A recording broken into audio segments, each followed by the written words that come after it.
Shut up.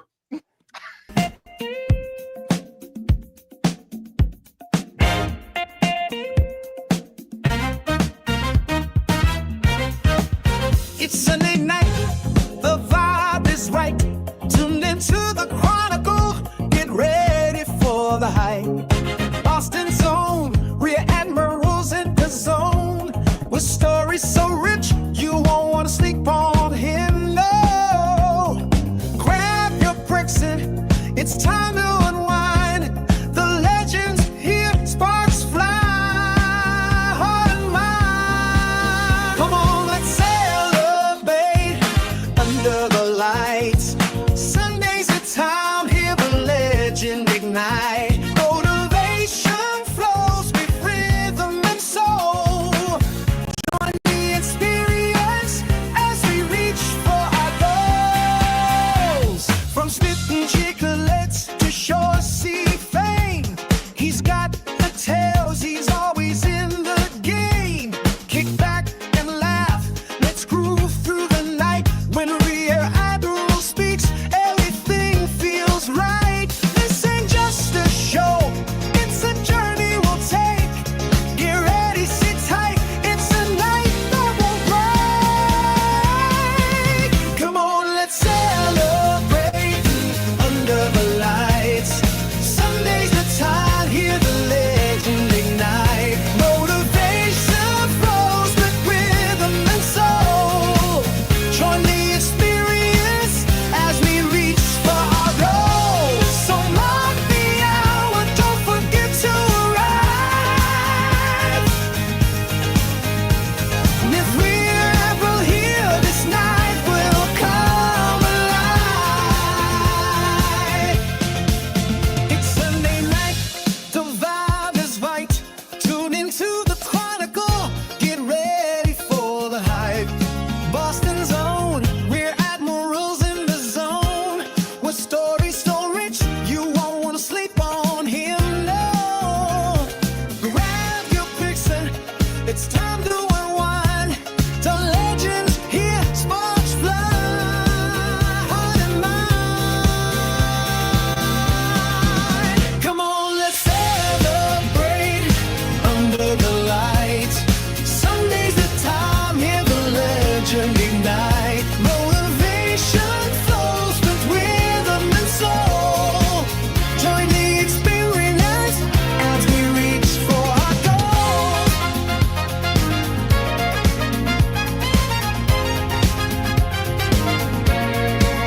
From spinning chiclets to shore sea fame, he's got the tales, he's always in the game.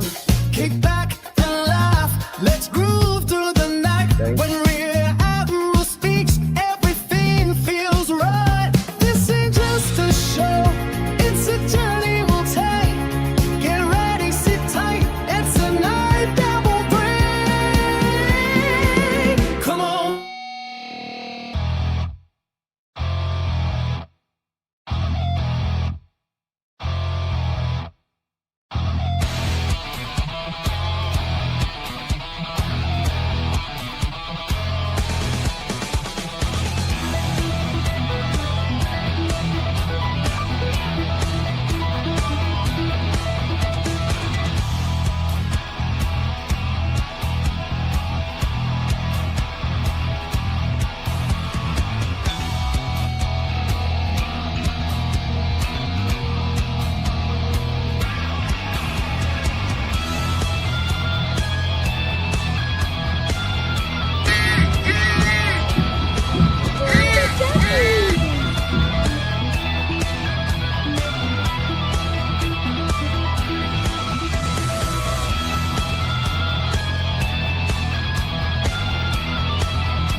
Hey, guys.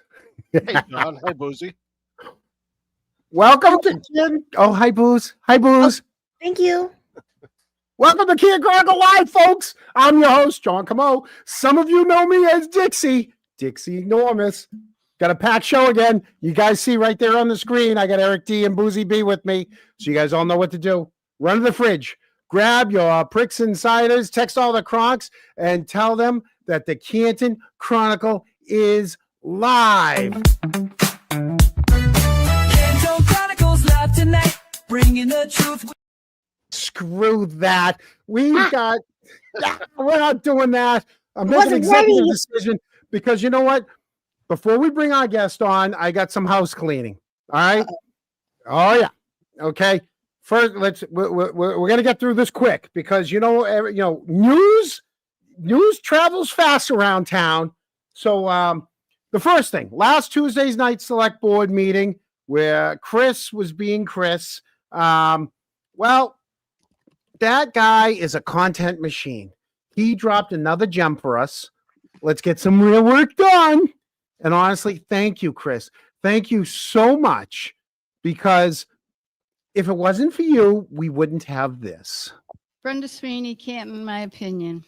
Yeah, it's your boy Jay Kroc, live from Canton where Brenda's still being Brenda. Why isn't that coming up? And Chris still ain't done a damn thing. Let's get some real work on. Yo, Chris Albert in the chair, man, acting like a boss. Every meeting starting with that holy gloss. 2 fake 911s, 2 fake apologies. Canton Police, Sergeant Anderson, recorded line. As many of you know, I've had 2 recent verbal altercations with members of the public outside of my role as a select board. Still can't find where he parked his integrity. Talk tough on the mic, but crumble under light. When the citizen's speaking, he's itching for a fight. Saying through you, Mr. Chairman. And through you, Mr. Chair. Breaking all the rules, the board is becoming a clown car full of fools. Brenda being Brenda. Brenda Sweeney, Canton, my opinion. Crispy and Chris, let's get some real work done. Let's get some real work done here. And add it to the list from absorb and apology. It's always the same. Absorb what I absorb. You can change the phrase, but you can't change the game. Caught in the lot, screaming out profanities, harassing folks' phones, spreading fake realities, calling people up, threatening the town, and playing the victim when the heat come down. Well, let's get some real work done. Let's get some real work done here. Yeah, do that, please. Start with your temper, start with your deeds. You say Colin wasn't there, man, stop the spin. All we got's a screenshot. Where's the truth he was in? He's the king of contradiction, mirror misdirection. Every meeting's therapy for his own reflection. Brenda in the corner, like let him run. He yells again, let's get some real work done. Let's get some real work done here. Brenda being Brenda.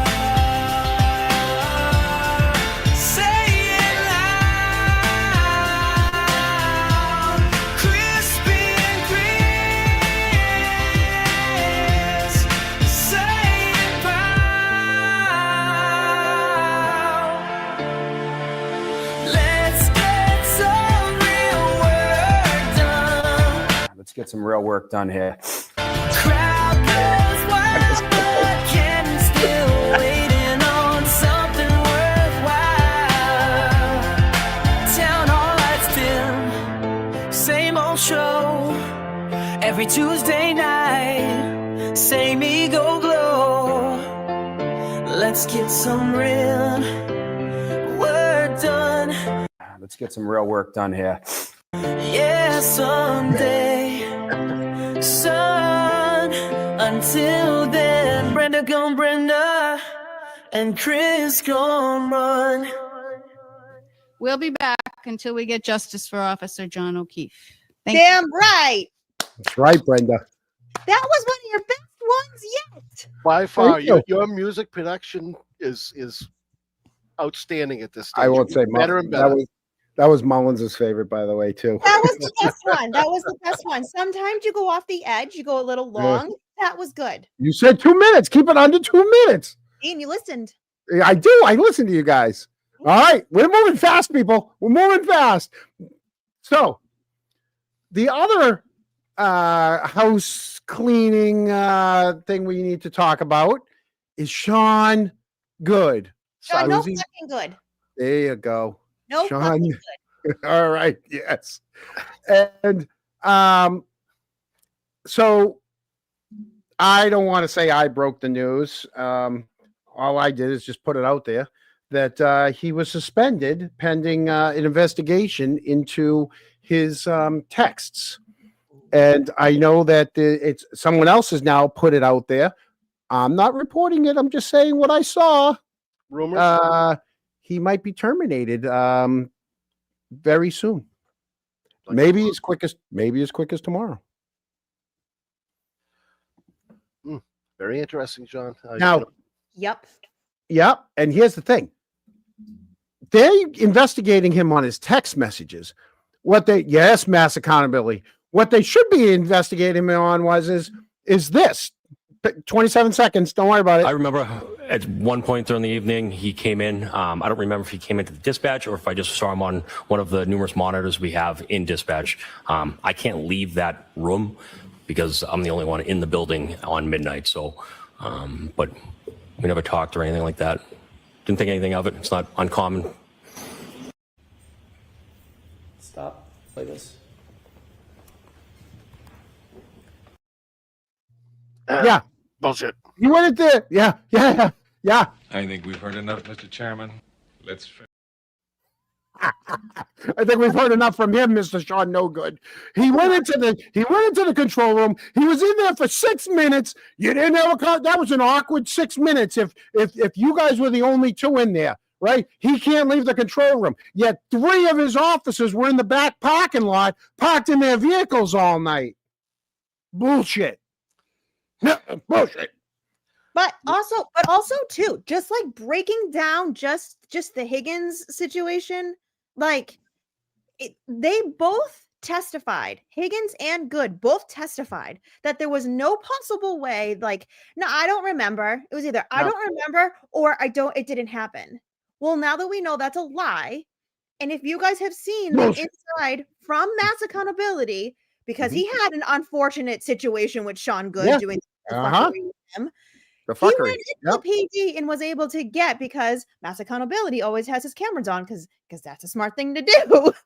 You can literally see the door that Higgins comes from, and it's there's no way if Sean Good is in that desk right there, the door's right behind him.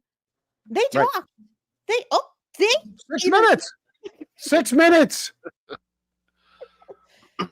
That there's so much. If you guys saw the post I did, there's so much that this mother ducker has done. Like, I have personally, I know there's been a lot of us that have been naming names. Sean Good has been the number one name that I have kept talking about over and over and over and over again, because his hands are all over the murder investigation of John O'Keefe. So if it is in fact true that he will be fired tomorrow, I am fucking ecstatic, and I can't wait to see those appeal hearings. Try it, Goody. Go. Try it, Sean. Right. So, Boozy, go ahead, Eric. When we're standing out on the streets of Canton holding signs and things like that, he is the only one that drives by in a cruiser that gives us that stare. Of course. Who do you think you are, kind of thing. Yeah. We get others that give us a wave or a nod or whatever. But he's always got that really gruff, angry look to him. Right. And real quickly, circling back to Chris, there's another meeting on Tuesday, and I'm just going to put it out there. There's no way it's going to be the 3rd meeting in a row, and there's no way he can make 3 meetings. Just like Jaws. Can't stay down with 3 barrels. Chris can't make it 3 meetings. I'm telling you, my bet is, for those betting people, I'm not really a betting people, but some people bet, some people are degenerates, but we'll just leave it at that. But if I was a betting person, I bet that Chris isn't going to make the meeting, and I'm betting on that's my trifecta right there. I'm going to parlay that. Okay. I'm going to parlay Chris and Sean Good. Those are my parlays. So, and we got our first super chat. And while we have that, I just want to say, okay, so it's time. We're about to bring on a guy who is as fucking Boston as it gets. You know him from Spittin' Chicklets. You've seen him on shore. I've seen him on Shoresy, Schneer. And some of you guys from Canton remember him slinging drinks at Rosario's. We got Rear Admiral. Now, before we dive in, I want to give everybody a quick note. we don't really fundraise on here. So what we're going to do is 100% of the donations tonight, whether they come through the super chats or into the Venmo, we're giving back away. We're going to dedicate 50% to Canton Youth Hockey, the other 50% to Charlestown Youth Hockey. Two communities. It's not a town, Eric. Two communities. That's right. Two hockey coaches that need a little stick tape love from the Kronks. So if anyone sends the money through Venmo, please, please, please start your comment with either read this or don't read this. That way, if you want your message shouted out, we will. And if you want to keep it private, we're going to respect that too. So let's just, before we bring them on, we do have something, and here we go. Admirals in the house, let the stories roll from Canton nights to the Chiclet show. Grab your picks and cider, raise it high. Cross-Stop Sunday, let the good times fly. We're Admirals in the house. We're leading with these peckerheads. Oh, What? what are you? Oh, What? wait, hold on. Hey, RA, what's up, buddy? What's up, Stu? How you doing, my friend?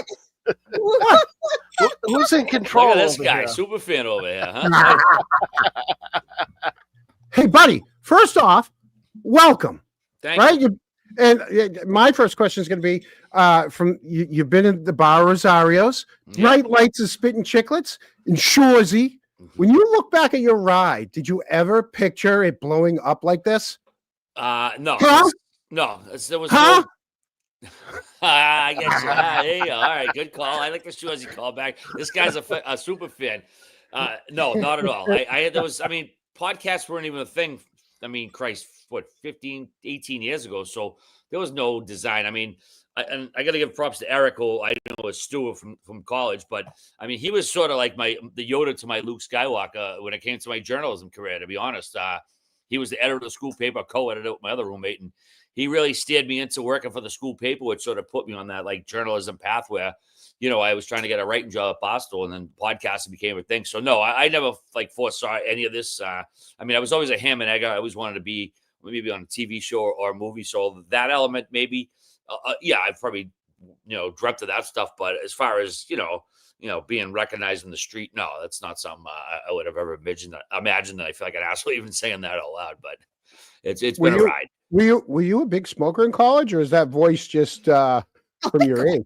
A smoke. I mean, I got a Boston accent. I mean, a smoke. I mean, I don't smoke cigarettes. Those things will kill you, but I may enjoy other things that you'll light up from the end of the lighter. Go ahead, Eric. So, Magoo, nice to see you. Good to see you, pal. Yeah, we come a long way since our North Adams days. 32, almost 33 years we've known each other now. Yeah. Back when I met you, I had a beard, and you called me a non-trad. Yeah, I thought Stu was in one of my classes, and I thought I got to college late. Stu was like and getting AARP cards in the mail when we were living together. And he had a beard and a Colorado Rockies hat, and he pronounced his R's. And I was like, "Who's this Pittsfield motherfucker?" And then it turned out he was from Canton, and we were roommates about a year later. And he used to steal all the grass out of the fridge. But that's another story for another day. Let me tell you about, and I call him Magoo from my college days, obviously. But he was the secret weapon of our newspaper. We had a really good once a week college newspaper, and it was awesome. Magoo is like my right hand man as far as we never assigned him anything, but something. It's just like the Chronicle. If you wait long enough, news will happen just before, and he would get a last minute, maybe like a day before the paper needed to be out, something had happened, and he'd be the front page article, and it worked out great. It was a lot of fun. He loved the pressure. The pressure was, we always made sure that he had plenty of pressure. I was the lowest lane of the Beacon. Hey. Now, wasn't your college like a hockey school? Oh, what? Hockey? Yeah, D3 hockey. I mean, they had a hockey team, and we had intramurals that played hockey. No, I'm just busting balls. North Adams State. It was, I'm sorry. It was Westfield State that was the hockey team. No. North Adams State was back in the day. Was I'm a top 25 in the country for party schools. Yeah, you guys were no I stuffing. think I made Let me Playboy. I mean, Playboy used to have that vaunted, Yeah, top 10 exactly. party schools. I believe North Adams made it in the late 80s, if I'm not mistaken, which is a pretty big accomplishment for a little rinky-dink school out in northwestern Mass. How did you go from Charlestown to North Adams? Did you apply to any other schools? They didn't Like let you. I just said, it was one of the No top 10 Stonehill? party schools on Playboy's top 10 party. You didn't want to go to So- Stonehill or anything? Coming No. from Charlestown, you didn't want to go to Stonehill or? Bro, do you know anything about Yeah. Charlestown? Like one of, I mean, you got to rob banks to afford that shit. What No, Curry? You couldn't go to Curry? I actually went to Northeastern right out of college. I went to Christopher Columbus in the North End, last graduating class, shuttle class in 1990. And this is back when I wanted to be a lawyer days. Like I was 18 and I don't know if I was idealistic, consider my two lawyer icons are Dan Fielden from Night Court and Ani Becker from LA Law, a couple of defense attorneys, but I hated it. I was taking the Orange Line to Roxbury to not go to parties. You're a commuter. So I grew up watching Animal House and Revenge of the Nerds and Back to School. And like, this ain't fucking college. So I tapped out April, my freshman year, worked for a little bit, and then ended up getting financial aid and went to North Adams and just kind of went there for a party. Like I said, ended up roommates with Stu, and that kind of eventually put me on my professional path, which is kind of hilarious to think of. I commuted. I hated It's every not- second of it's it. not college, So my freshman year, so I have to take the commuter rail from Canton to South Station with my hockey bag, which the stuff never dried because you're practicing every day after, and we didn't have a rink. We were going out to we were practicing in Somerville, in Charlestown, in what school? Arlington. What school? Suffolk. Okay. I was Oh, at that's right. Suffolk, Yeah, you guys are nomads. Yeah. Our home games were at BU. That was great. Our home games were great. But for practicing, we practiced in all these like nowheres. So I would have to put my bag. Here I go. I walked to the train. I didn't even go into the car. I had to stay out in the vestibule, right? Because my stuff's soaking wet and it stinks, right? Because by the time you go to school, you had to leave it in the cafeteria, go to classes, then jump on whatever commuter rail, whatever Green Line, Orange Line, whatever, to go whatever rink. Sometimes we played the North End rink. That wasn't bad. I could run down to the North End. Right? You practice, then you race to the commuter rail to go home. Your stuff never dries because you're back at the next day. You guys left your equipment in the cafeteria? Is that what you just said? Yeah, they piled it all up in one That's corner. repulsive. People got to eat and shit. Smell your dirty ass fucking cup. Oh, we had one section that nobody ever came near. It stunk so bad. Yeah, gee, wonder why. Oh, yeah. And then, so I'm still playing men's league, and I got in a huge fight with. So my ex-wife was notorious for doing this to me, and now Mullins, one of our mods, did the fucking same thing to me. So, is this therapy or are we doing? No. So the other night, so I play on Wednesday nights. I play on Wednesday nights. The other night, I get to hockey, and I wear these large sweatpants over my shin pads and my girdle, right? Because I'm too fat to wear hockey pants now. My sweatpants aren't in my bag, and I'm like, where the fuck are my sweatpants? Did I leave them at the rink the night before? No, I come home and I'm telling her, and she's like, oh yeah, I washed them. I'm like, why the fuck did you take anything out of my hockey bag? Don't touch. She goes, it stunk. I go, I don't care. Don't touch my hocky bag. They got arrested for killing somebody from the odor in that cafeteria that you were leaving them in. It's horrible. I'm like, yeah. Oh, my ex-wife used to do it all the time. She goes, I washed your stuff. I go, stop it. I go, I love being smelly on the ice. No one wants to come near me. I can friggin', it's great. John, we're going to switch subjects from your dirty laundry and get back to Rear Admiral. Brian, tell the folks how you got involved with Barstool in the beginning. Okay, I was I don't know how long you guys were on Barstool. Remember, it was 4-page newspaper. I think 2003 it came out, which is crazy because newspapers were dying daily, and the balls of Dave to come out with a newspaper then was just crazy. And then it seemed like every website, whether they were like Folgers Coffee or like a newspaper, was coming out with blogs. And Dave introduced the blog, and it was just Boston, and there was no New York. This is again 2004, 2005. It was very Boston centric. And I was like never an internet comment person, Stu. I was like, oh, these fucking losers, like, chirping from the, cheap seats in their basement, blah, blah, blah. But then when Barstool came along, it was like, again, very Boston centric. There was Bruins content. There was, and everybody there. This is, back when comment sections were actually like somewhat normal. They weren't like the cesspools they are now. And it doesn't matter what site you are. There's just like awful people on them, and trolls and all that. But back then it was, it was fun. There was good banter on there. Again, particularly with Bruins stuff, and Dave had a Bruins blogger, and this kid, I guess he was like my Wally Pip. Sorry, Justin Rebello. That was his name because it sticks in my head. And he referred to Bruins like goal scorer Glenn Murray as a playmaker in a blog. And Glenn Murray is a terrific goal scorer, but he was anything but a playmaker. And the comment section sort of revolted against him a bit. And Dave's like, buddy, they don't want to listen. They don't want to read you anymore. Whatever he told him. And we need a new Bruins blogger. And this is how long ago it was. I mean, this is Dave. If he didn't write every blog, he had to okay it. Like now, obviously it's a different process, but this was like your blog didn't go up unless Dave hit publish himself. And his headline was seeking new Bruins blogger, send samples to Portnoy at BarstoolSports.com. And, I had stood, after college, like our advisors told me, Jay, try to get a newspaper job. This is what you could have back before. And it's amazing how not one college professor in the late 90s too, that this internet steam train was going to fucking ruin the whole industry. And it was coming down the pike, and nobody was like, hey, you might want to jump on this internet thing. It was like, oh, go work for newspapers. But anyways, I was still thinking, getting a writing job. And I sent it a sample after Dave got rid of that guy, and typical Portnoy fashion, never heard back from him. And then that afternoon, there's my by Rear Admiral Bruins, the blog, that headline I wrote. And, that was the equivalent to being on the back page of the Herald for the sports store or the New York Post or something for me and you, your byline up there. And so I had the gig. And it's funny because I mean, as you know, Stu, you lived with me in college. I probably had 18, 19 nicknames I probably answered by back in the day. and Rear Admiral was one of them. I mean, Magoo is my more common nickname. So when I got the can we stop right there for a minute? We can. Rear Admiral, huh? Yeah, we can listen. There's a prequel part of that story. I don't want to derail the conversation. We can go back to it. I just it was a college nickname. So I'll give you the details. Yeah, we can do it later. I'm not putting it off. It just kind of, I don't want to derail with college sex talk right now.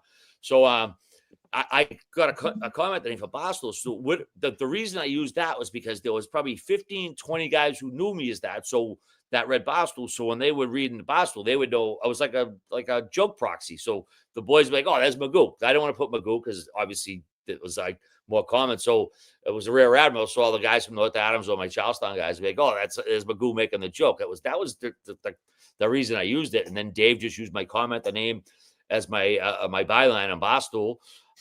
And then, I did that for a decade. I I was trying to get a writing gig, and obviously over the years, those were disappearing. And, I wasn't really making much traction. Dave said, hey, I'm never hiring a Bruins guy. And to his credit, he never did.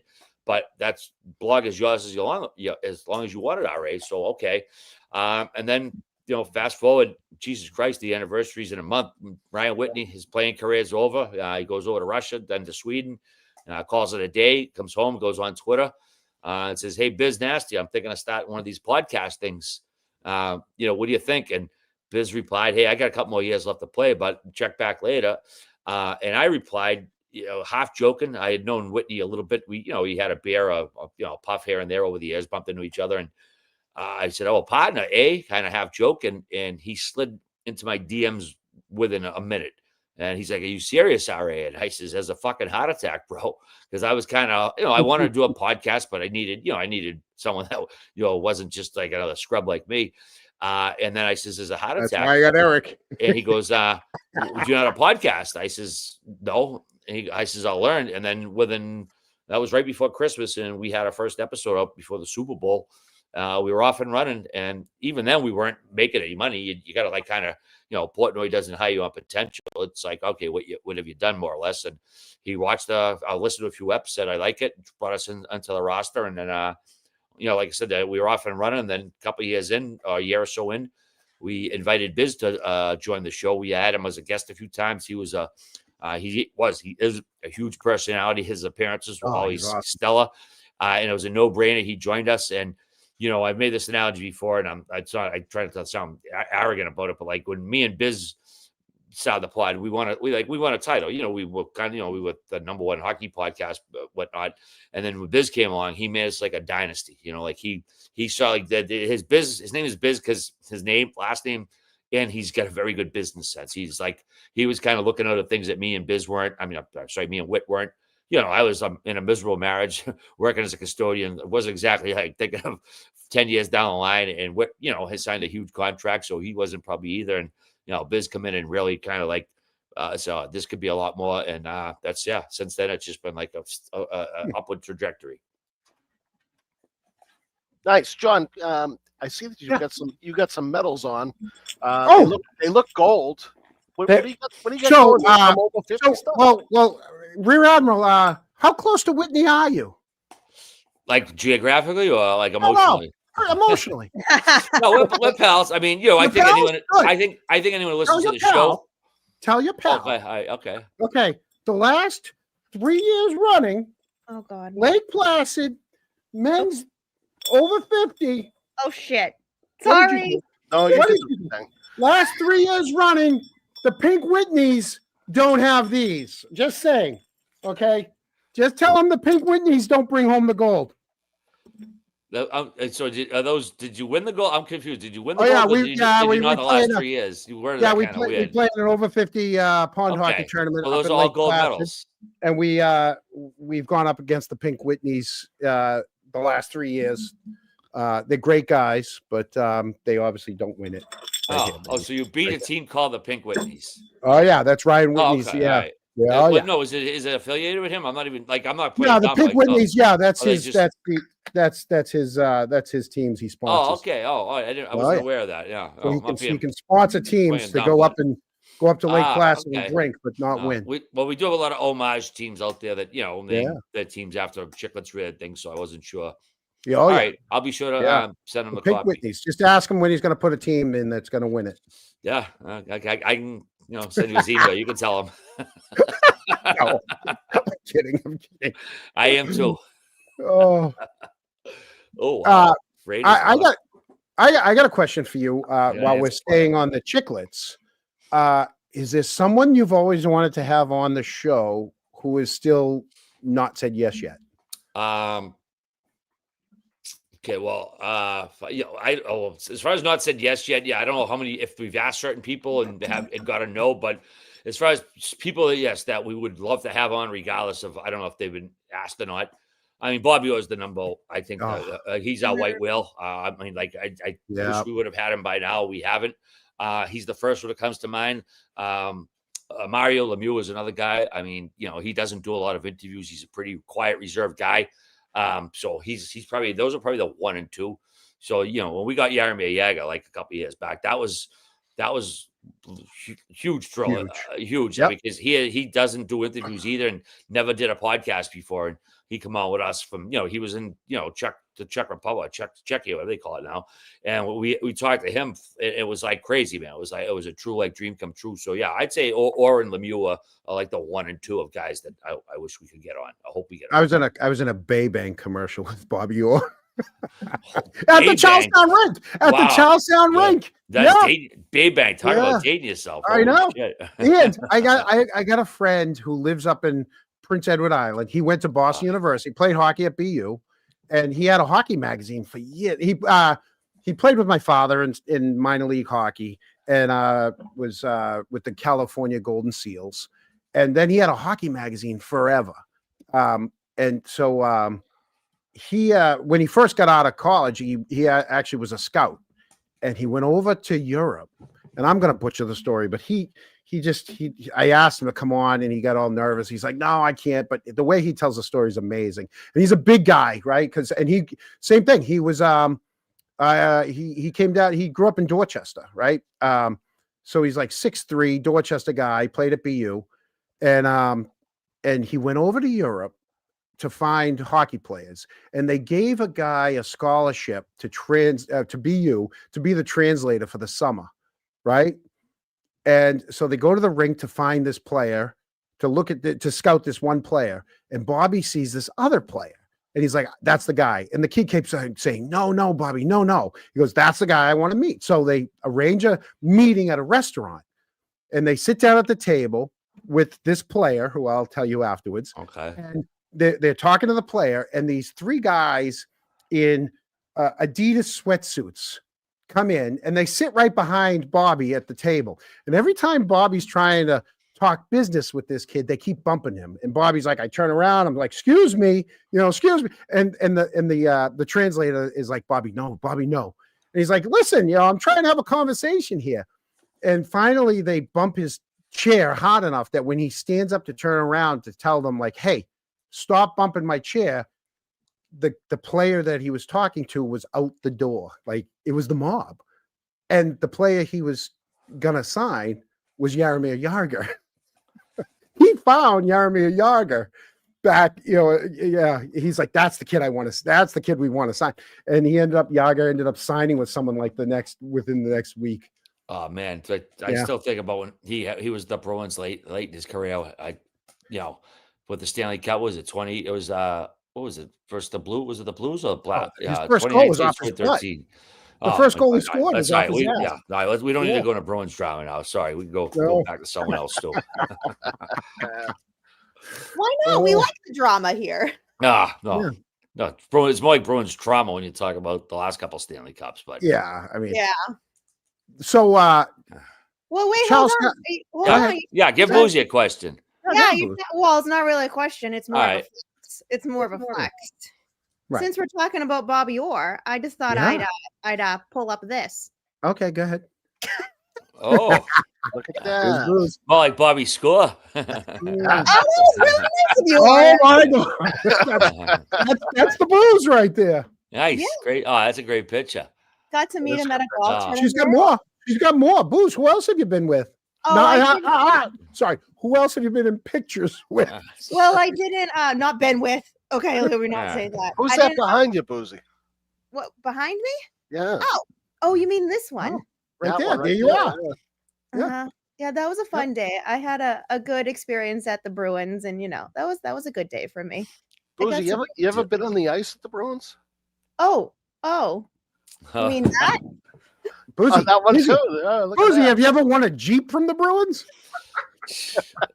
Wow. Like no shirt off their back?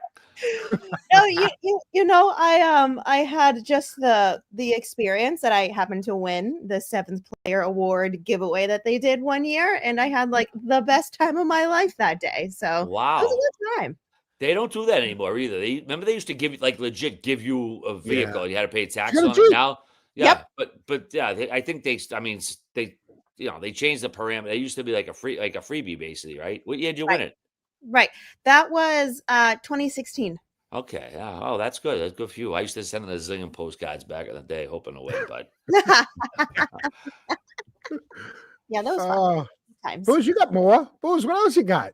I didn't upload the rest of the pictures. Oh, there's one. No, hold on. This one, I love this one. I mean, that's a great one. Look at that one. Come on. Look at her in the bowels of the garden with him. Yeah. He's the best. Yeah, he was great. He was the absolute treat. I will say, like, that day in general was great, but just like I've had the pleasure of meeting a lot of athletes and bigwigs and whatnot, and I'll say I feel like 99.99% of the people that I've met in the industry have been so nice and so kind. There was one where I was like, "Mer," but it's kind of like to be expected of this person's personality.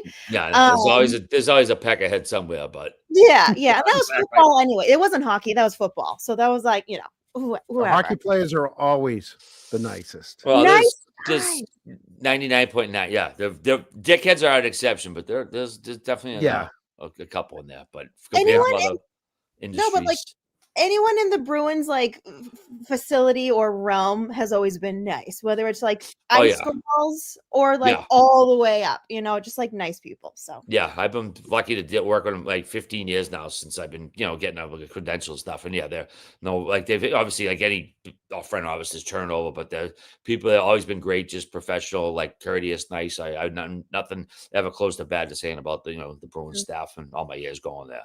Same. So RA. We're going to go a little further back. Okay. When you worked at Rosario's. Okay.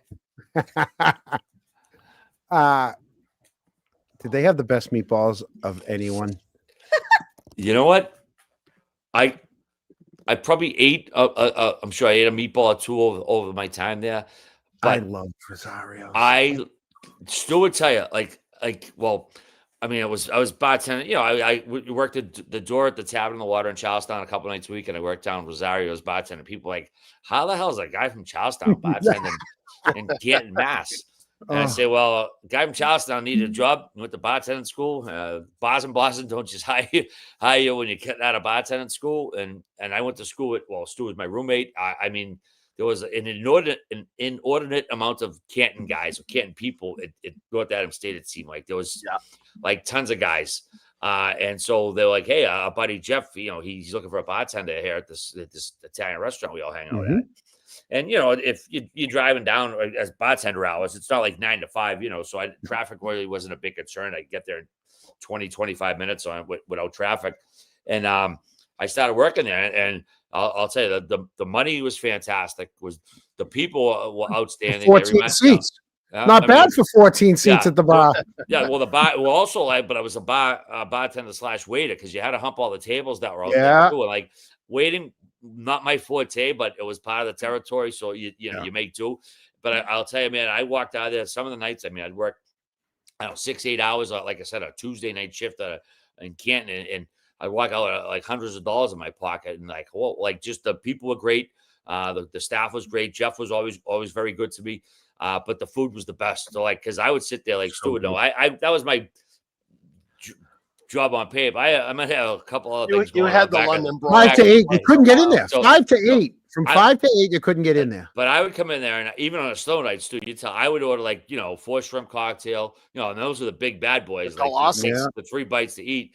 You know, I would get like the, you know, Veal Marsala. I would order like $50 worth of food during the course, and people were like, bro, that's like half the money you just made tonight. But I was like, I don't know, whatever, dude. I mean, the food was so good. The food was good. I loved it there. Like I said, the people there were great, and I made a lot of good friends in that area that, you know, I already had. So nothing but good things to say about, you know, Rosario's and, well, the folks I know in Canton that weren't related to any certain cases. That wait, did you see? We've got a family member. Yeah. Mike. Okay. Yeah, Mikey. Oh, wow. Okay. Hey, what's all up, right. Mikey? So I only worked here through Jeff's tenure, so I'm not sure how far up the ladder his grandfather Charlie was. But shout out to your granddad's place, man, because the food was money there. Absolutely, it was unbelievable. It was one of the growing up. It was one of the best places. Yeah, just to go. That wasn't a chain. I mean, we had a lot of you know, you can't beat some of these places. Like one of my favorites is still like it's in like I'm like. Love going into West Roxbury and Rosendale and those like the Pleasant Cafe, and there's a lot of places that, you know, that I'd rather go than any of these chain restaurants. Oh, fuck chains. Yeah, except for the 99 in Charlestown, I'll go there. The 95. Yeah. I do like their chicken tenders. I do. Yeah, I'm a Warren Tava guy till I die. Probably gonna go there after I do this show and get the baked haddock for the 95th time this year. So moving forward, how'd you get the Shorzy gig? Oh, okay, great. Love this. That's because this is why I'm here. No, I agree. I know, but bust your balls. I love the Shorzy. Before we let him answer, yeah, don't we have a little bit of some video so people understand what Shorzy is? Oh yeah, we do. We do. Twist around, Dixie. I don't know if are we allowed to? Can we? Hey, I'm not. I know nothing. I'm from Charleston. I ain't saying boo. Well, go ahead. You tell us how the Shorzy thing came around. Okay, I don't know if we're going to a legal clip. Oh, because it can take me a second. So yeah, go ahead. All right. So well, I'm assuming it was probably like offered to someone higher up the rungs of the ladder than me, but eventually, our producer, Mikey Granelli, my boy from up in Burlington, Mass, he's like, hey, you know, the Shorzy people reached out. This TV show, it's going to be a spinoff of Letterkenny, which is a great Canadian show. Oh, that was a good one. It became somewhat of a cult classic down here in America, I think. And then they were doing the spinoff called Shorzy based on one of the players. And if you're not familiar with it, I always say, like, the show Home Improvements, too. You remember with Tool Time, Tim Taylor, and his neighbor over the fence, Wilson. You only saw his hat, but you only heard his voice. You never saw him. Shorzy was, I guess, the Wilson of Letterkenny, if that makes sense. He was this like profane hockey player. He was you only heard his voice from the shitter, like during the games, and it was always rude and profane. And he kind of had an asshole persona. And then they made the spinoff of him, but they did a great job of fleshing out his character and giving him empathy, which like made people like him. Blah blah blah. That's a whole other thing. So, anyways, they reached out and, hey, does someone want to be on the show? So I'm assuming Biz and Witt said no if it trickled on down to me. And I told Grinelli, like, absolutely, man. Like, I love movies and TV, and I'm a ham and egger. I've been extras in movies and stuff. And so I got in touch with them, and they're like, okay, we're going to be filming, here, there, whatever the dates were. And I flew into Toronto. And then it's a 4-hour car ride from Toronto to Sudbury, Ontario. They film on location in Sudbury. And you drive up there, and I have, I guess we'd call a show within the show. Like it's sort of like a sports center type round table sort of thing. That's my part on the show. And I get up there, and I was in the first scene of this. Well, I didn't realize this, Dixie, till I got up there. I had the script, and I'm like, I'm like reading it. I'm like, I'm not gonna memorize this 2 months ahead of time. So I would check in on here, and then the night before, I was like, oh shit, the panic kind of set in. I was like, I got to do this stuff tomorrow. And fortunately, my buddy Smitty, who plays Fish, he come in and he's like, dude, like I'll run lines through it. And that puts you at such ease. You just, the other person just reads every other line that's not yours, and you go through it. And he's like, listen, this, it's like, this isn't a David Fincher movie where you got to like nail every paragraph and like parentheses, whatever. He's like, he's going to tell you, make this line your own. Like, it doesn't have to be from the script. Like, so there was an improv element to it. So that, like, I was like, oh, so I can kind of write my own lines here. He's like, yes. So I wrote down some of my own jokes that guy got into the show, which was awesome. And then he's like, oh, by the way, this is the first scene of the series. And I was like, oh, you fucking kidding me? I had no idea. So he's like, this kicks off this whole brand new show. That's a big deal. And, but I got through it because I was essentially playing an exaggerated version myself. So yeah, I got it for, we did the first episode and the last episode of the first season. And it's very quick work. I mean, I've never worked with Clint Eastwood, obviously, but he said to work very briskly, like doesn't need more than 1 or 2 takes. Just like, all right, that's good. Let's move it along. And that's how Jared Kiso works. He's an awesome dude. He's like the producer, writer, director, showrunner, does it all. Wicked creative guy, wicked awesome dude. And it just kind of hums along. And I'm there in like a day. I mean, we're done in a few hours, and I might stay the other night and go party with Terry Ryan and the rest of the boys, and then fly back to Boston the next day. And it's awesome to do seasons. Well, Terry Ryan. Terry Ryan is a player on one of the, on the Bulldogs. Yeah, right. So yeah, he played actually Terry's, and I'm very glad to call him a dear friend of mine. He was I believe number 8th overall pick in the 95 draft. The Montreal Canadiens took him, and his NHL career wasn't probably what he and everybody had hoped for, but he played, minor leagues a lot. He made no like woe is me things, like things didn't work out the way he maybe wanted, but he's gotten into a TV career. I've gone and visited up in Newfoundland. If you ever get a chance to go, it's awesome. So yeah, Terry's one of the stars of the show, and someone I call a dear friend. I think we can pull this up. He's so nervous. He doesn't want to get copyrighted. You can do it. I've only pulled that one up like 10 times. Season 1, episode 1. I just have to share my screen here. Present, share screen. Oh no, I don't want to. Oh, there it goes. Was that you? Dixie not so enormous right now. Holy he shit. Literally just yeeted himself. He eviscerated himself. He's gone. Oh no. He's crying. You all right? Shut up. How's your Wi-Fi? Oh my God. I've been waiting all day to have everything loaded in, and God forbid I'm the one that fucks it up. And we had our first production meeting ever. Yeah, well, if I know. Well, let's try this again. Can't be perfect all the time, okay? maybe if you weren't an hour early for everything in your goddamn life, you might have a little more time for planning and prepping. As you can tell, Magoo, we've been winging this show since No, day oh, one. buddy, hey, buddy. No, I mean, I know. We were winging Chick. I mean, I was basically the first producer at Chicklets. I would put it on a garage band that I didn't know what the hell I was doing. So, right? Yeah, shit happens. But no, back to like with Shorzy though. He actually just signed a huge development deal. Jared Kiso with Crave Canada. I guess this sort of like the Hulu of Canada, and he's working on a couple of the shows right now. So.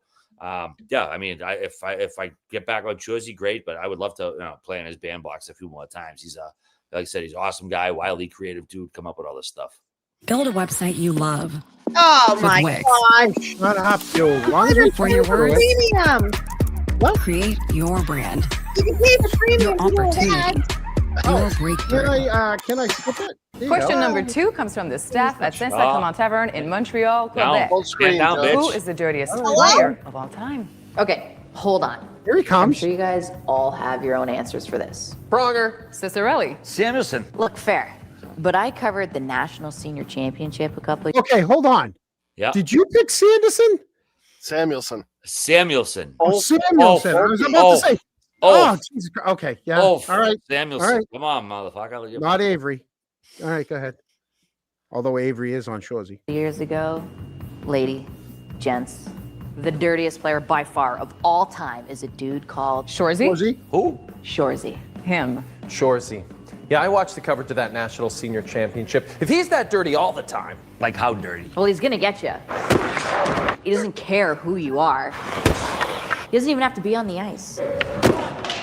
So he's a pest. Well, with pests, they always say you love them if they were on your team, but No. His stick budget must be stupid because he breaks 1 or 2 a game over something or someone. I texted Biz and Witt to get the lowdown on this guy, and a couple of their boys played with him back in the day. And Biz says nothing personal here, but apparently he cries a lot during the anthem. It's full Waterworks City, like he's watching Beaches or something. And that's just I'm not done yet. No, he you're also not. likes to take a shit before every game and also between every period. as I was saying, that's just the on ice stuff. So in order not to get copyright, we have to talk about this. We have to pause it for a minute so we don't get a copyright strike. So we can comment on this. Boozy, how do you think he's doing so right now in that episode? Oh, all right. Yeah. Great. Yeah. Thank you. And this is the opening scene to the whole series. Yeah. I was very taken aback by all the nut cracking and the breaking of the sticks and like, jeez. That's none of Oh. it. Oh, No, you should gotta see watch this. the show, Boozy. The show, like, I'm on it. I'm gonna toot its horn, but it's legit fucking hilarious if you're a hockey fan. And there's 6 episodes each season, and they're half-hour episodes without commercials, so they're only like 22 minutes. You Yeah. can breeze by like what we just did finish season 5.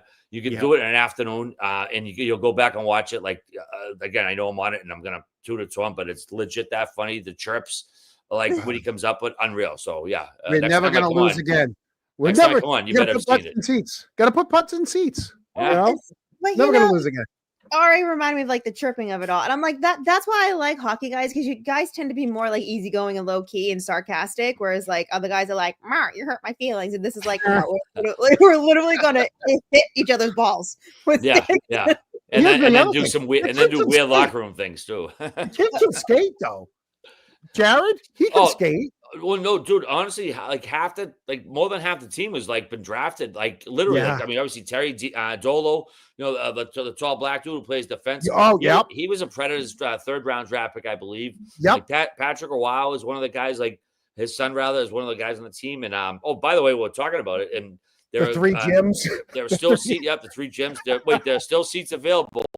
The Shorzy team is playing the Bruins alumni at the TD Garden December 7th at 3 in the afternoon. They played them last. Yeah.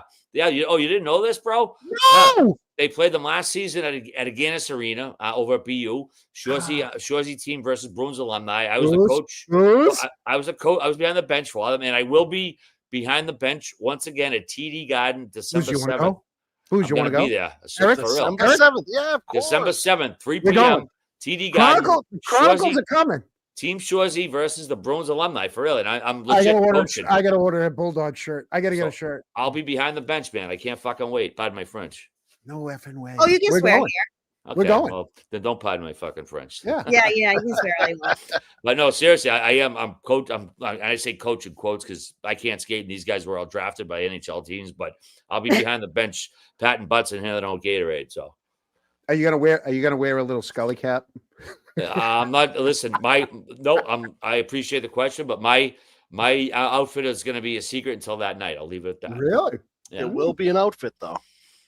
Oh, did I say that? Oh, it's gonna be an outfit. That means you're gonna probably do something like just move it along an before you older say it, Bruins- and then I have an an older involuntary Bruins reaction. coach. Just like, come on, you're gonna say something, and then I'm gonna have an involuntary reaction, and I'm gonna give it Yeah. away.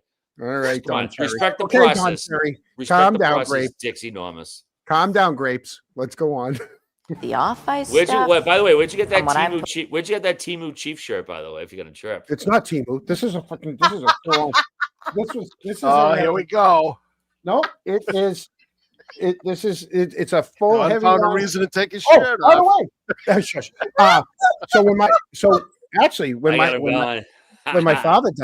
When my father died, I went through all his old score sheets and tried to track down a lot of the guys he played with down in the Cape Cod League back in the 60s and 70s. And one of the guys I called and I said, "Hi, I don't know if you know the name, but I'm so and so. My father was Joe Camo, blah, blah, blah." And he goes, "Yeah, I remember your father." He goes, "He was one guy I could never win a face-off against." And we went back and forth. He's the guy that comes out right after the Indian in Slap. He was in Slapshot. He was Poodles Lucier. Andre Poodle Lucy, not Andre- Poodle. Yep. Not Poodle. Yep. Yeah. He's like, "Your father." He goes, "I could never win a face-off against your father." I go, "Oh, yep, that was my dad." But yeah, so I had one of my after college, one of the men's league teams I was on. We were all the Chiefs, so I had the shirts. There you go. All right. Sorry. Now, thanks for feeling me bad. Yeah. Make me feel better Yeah. about chirping your shirt. Yeah, no, I don't do the Timos. But yeah, so what? Yeah, my father played against one of the guys from Slapshot. That's good stuff, man. Noodles. Actually, well, what's his? Well, they've actually lost a few cast members in the last few years, but the guy who played Dr. Hook, Tim McCracken. Yeah. I want to say his last name was Paul D'Amato, I believe his name was. It was. Yeah, Paul D'Amato. Well, actually, and I'm a movie nerd, as I said a million times, right? But what interesting, you know what other movie he was in? He had one scene in an iconic best picture winner in the late 70s. And when this is pointed out to me, my mind was blown because that I didn't know it. You've seen The Deer Hunter, I'm assuming, right? Deer Hunter. Yeah. Okay, so remember that toward the end of the wedding scene when they go to the side bar and there's that one green beret and he's like kind of surly at the bar and he's away from all the other guys. That's Dr. Hook, Tim McCracken from Slapshot, the one guy who fucking what scene I'm talking about? I don't know. You look like a little dazed. I'm trying to think of you it. said you saw Deer Hunter, so I thought we I were did on see a Deer ride Hunter, there. but I just can't remember that. I can't remember that scene with him. It's And then of course, yeah. It's before they go to Vietnam and they're at that the like VFW side of the bar. They're at the party. Yeah. And but it's a quiet pot. And there's a one dude. He's by himself. He's like he's got a mean surly look on his face. He's in uniform. He's got I believe a green beret on. And they try to salute him, and he's like reluctant to salute because they're about to go to Vietnam. And it turns out, that's that particular soldier was Paul D'Amato as well. Dr. Oh, I thought you were going to start talking about the mother from A Christmas Tale, A Christmas Story. Melinda Dillon. Why? She's not in. Deer She was in Hunter. Slapshot. She was in Slapshot. Yeah, she was Yes, in she Christmas was. Story, and she was She in was in Christmas Story. Close Encounters of the Third Kind as well. Yeah, she was in bed with. And you just want Paul Newman. you just want to talk about 70s banana tits, Dixie. I knew that's how you were trying to get to. So Josh Boozy doesn't let us go into that kind of talk. Oh. What kind of talk? Locker room talk. You don't let us talk. Oh locker yeah, room. no, we don't need to get into that kind of stuff. No. Let's finish the episode. We talked about it. Hold on. World is crazy. How crazy? His patented move was going up behind guys when they're hanging a piss at the urinal, bouncing their heads off the wall. Called that thing a potty kiss. Tabarnak. He does this thing that just drove me nuts during interviews too, where he'd ask a question, then right after he'd go, huh? Huh? Look, we'll try it. Okay, I'm gonna ask you a question. You answer it, okay? Allons-y. Don't you think hockey's getting a little soft? Well, Huh? Je comprends. Well, where's this guy now? I was in a golf tournament with the Felinos this summer, and they said he was playing senior way up north in their town. That's my town. Sudbury? Born and raised, baby. Sudbury, Ontario. Probably one of the toughest towns you'll ever be in. Bertuzzi's from up there. There's an impossible amount of good-looking girls in Sudbury. Take a lap, Jay. There's a 4-team senior league up in the area. Wait, so they only play 3 other teams all year? The Northern Ontario Senior Hockey Organization, otherwise known as the No Show. Can you imagine how much those guys want to kill each other? Well, Shoresy's a killer. Sounds like he's in the right place. Yep. Senior hockey hell. If you proud it, say you proud it. I'm from a city that is rowdy. There you go. Good stuff. awesome. That's how it started. Same Yeah. hat. I have the same hat that I wore in that episode right here. Funny enough.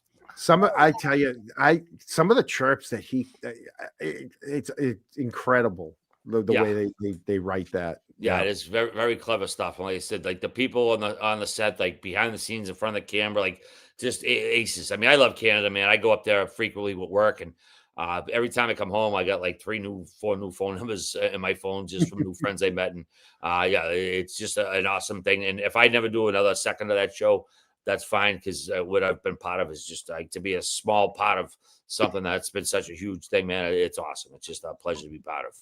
Mm-hmm. Yeah, that's awesome. Hey, John, do we have a picture that has the logo for Spittin' Chicklets that we can put up for a second? You asked me in the middle of a live show. Yeah, well, it's going to be kind of relevant. Yes, I do. I got to get through that Edmonton Oilers picture first. Hold on. Let me find that. we saw the picture with you and the Edmonton Oilers girl. Yes, yeah, Kate. She's a good kid, man. Yeah, despite what the weird shit the internet comes up with. I know, right? Yeah, but I've been doing on these internet streets a long time. It is what it is. But sometimes it's just like, what the fuck are these people come up with this stuff? You know, It's a cruel world on that internet. Eric, a lot of calluses. Eric, ask him another question. Yeah. So come on, Stu, fire him off. Well, go to the RA. Ask him about the RA. Use the PG version. Yeah. Shit, I thought I was getting on. You want to tell the story, or want me to tell the story? Well, we just said we didn't work on talk about like naughty stuff with boozy. I thought. Okay, right. We can just So just to get the RA thing out of the way, I'll tell the version that everybody can get the gist of. I mean, I can say it in like 5 words or less. But go ahead, Stu. I know. Well, the thing is, we used to live above the bar that we used to hang at. It was called the Brick Oven, and above it was a apartment with 3 bedrooms, and we lived there. So we would hang out when the owner, friends of ours, would open up at noontime. If we didn't have class, we'd go down. We wouldn't be drinking during the day because we'd have classes, but it'd be a place to play pool or whatever. Speak for yourself, Eric. Yeah, well, it depends on exactly. So there was 4 or 5 of us in talking to the youngest of there was an owner with 2 children who owned it with him, and the youngest one was Billy, and Billy was behind the bar, and he had a way of giving us all fresh new nicknames. And it was, it's just a funny little conversation. And all of a sudden, Brian, military nicknames. Yeah. Well, because sorry, I'm not to cut you off, Stu, but yeah, go ahead. His older, Billy was the younger brother. His older brother wasn't in charge of the restaurant last year. So the younger brother took charge, and he was jokingly referring to himself as the commander. So he doled out these military style nicknames to all the tenants that lived above. So so he had rattled them off to the 4 of us that was sitting at the bar, and then Magoo came in the front door after a class, and he just pointed at him. Billy pointed at him and goes, "Admiral." And Magoo looked at him and goes, "That's Rear Admiral to you." And it just stuck. And listen, I know the rule about I gotta like it wasn't me christening himself a nickname. Like, you don't give yourself a nickname. I'm aware of that. He was giving out again these military nicknames, and well, Stu, to just backtrack, there was some, I was a single guy in college, and there was stories about my previous weekend adventures going around. And so when I walked in the bar, and he just happened to hit me with Admiral, and then, the previous story and I said, "That's Rear Admiral to you," based on the previous story, as a joke, as a one-off. And then it stuck. And then it became Rear Admiral because of, just your basic college College nickname. hijinks. No, I never laughed so hard when Portnoy put your first blog up there, and it was by Rear Admiral. Yeah, Can't believe it. and I was gonna change it because I was still thinking I was gonna go legit maybe at that point. And Brian Kelly was like, "Nah, just keep it, man." And like I was like, "Just keep it." I was like, "All right, I guess it works." So It does. Magoo, as far as the Spittin' Chicklets logo, can you tell us the background on that? Yeah, it's crazy. Like we were just when we started, we were just I think RA and Wood show. Like I don't know, we didn't even have a name the first couple eps, and then I just obviously Spittin' Chicklets is a hockey phrase that existed long before the podcast, and then it just kind of popped in my head. It's There's like, a fake right here. I was like, yeah, it's just like perfect like name, and then I just and well, that's the Pink Whitney version logo, but I just. And I still have the original notebook because I can't draw for shit. It was and I drew the helmet and the blacked out face with the missing tooth. And it was the original colors of black and gold because it was me and Ryan Whitney, two Boston guys, and it was a Boston-based podcast. It wasn't a Bruins podcast, but so that's why I went with the black and gold as our original colors. And a buddy of mine who does just type of graphic design or whatever you'd call it. He refined my original design and your original artistic work looked a lot like that emblem right there, that logo. Yeah, so, give yourself a little bit more credit because it really did. You showed it to me. I'm like, are you kidding me? Thank you, buddy. No, it was it was when he first sent it to me, I was like, holy shit, that's better than I could have even imagined coming up my own. So it's always humbling. It's always like when I'm at rinks or wherever I see it, and like my uncle was at the Breeders' Cup in San Diego yesterday. He actually got in the background of the TV broadcast, and he said people were coming up to him nonstop all day because it really is like our merch out with whether it's the logo or the name of the podcast. It really is a beacon for our fans and people who listen to us, and Stu, I'm so proud. Like our community, like it's obviously in the hockey world, but every time we have an event, I mean, we just had the Chicklets Cup over at the Harpoon Brewery, and we got 600-700 guys who come to visit Boston, and hockey guys. There's a testosterone factor that we never have any bullshit, no fights, no skirt. Like there's never any bad news. Like 3 days later, oh, so and so did this, I acted up. It's just I think, and that's a reflection of like who we are on the show. Where we're guys who like to have a smoke and have a drink and have a good time, and we're not about bullshit. And I think that's reflected in our audience. And, we love those folks because we're not without them. So if me, Boozy, and Eric happen to find ourselves in Sudbury, Ontario, what, no, like if we were just placed in that town, what roles would you give us? Like what roles would we be? I already know what Boozy's would be. she'd be one of the girls with the owner of the team. Oh yeah, it's funny. I haven't met any of those gals because I haven't had any scenes with them. But if you guys happen to find yourself in Sudbury, Ontario, I'd first off say, "What the fuck are you guys going to Sudbury, Ontario?"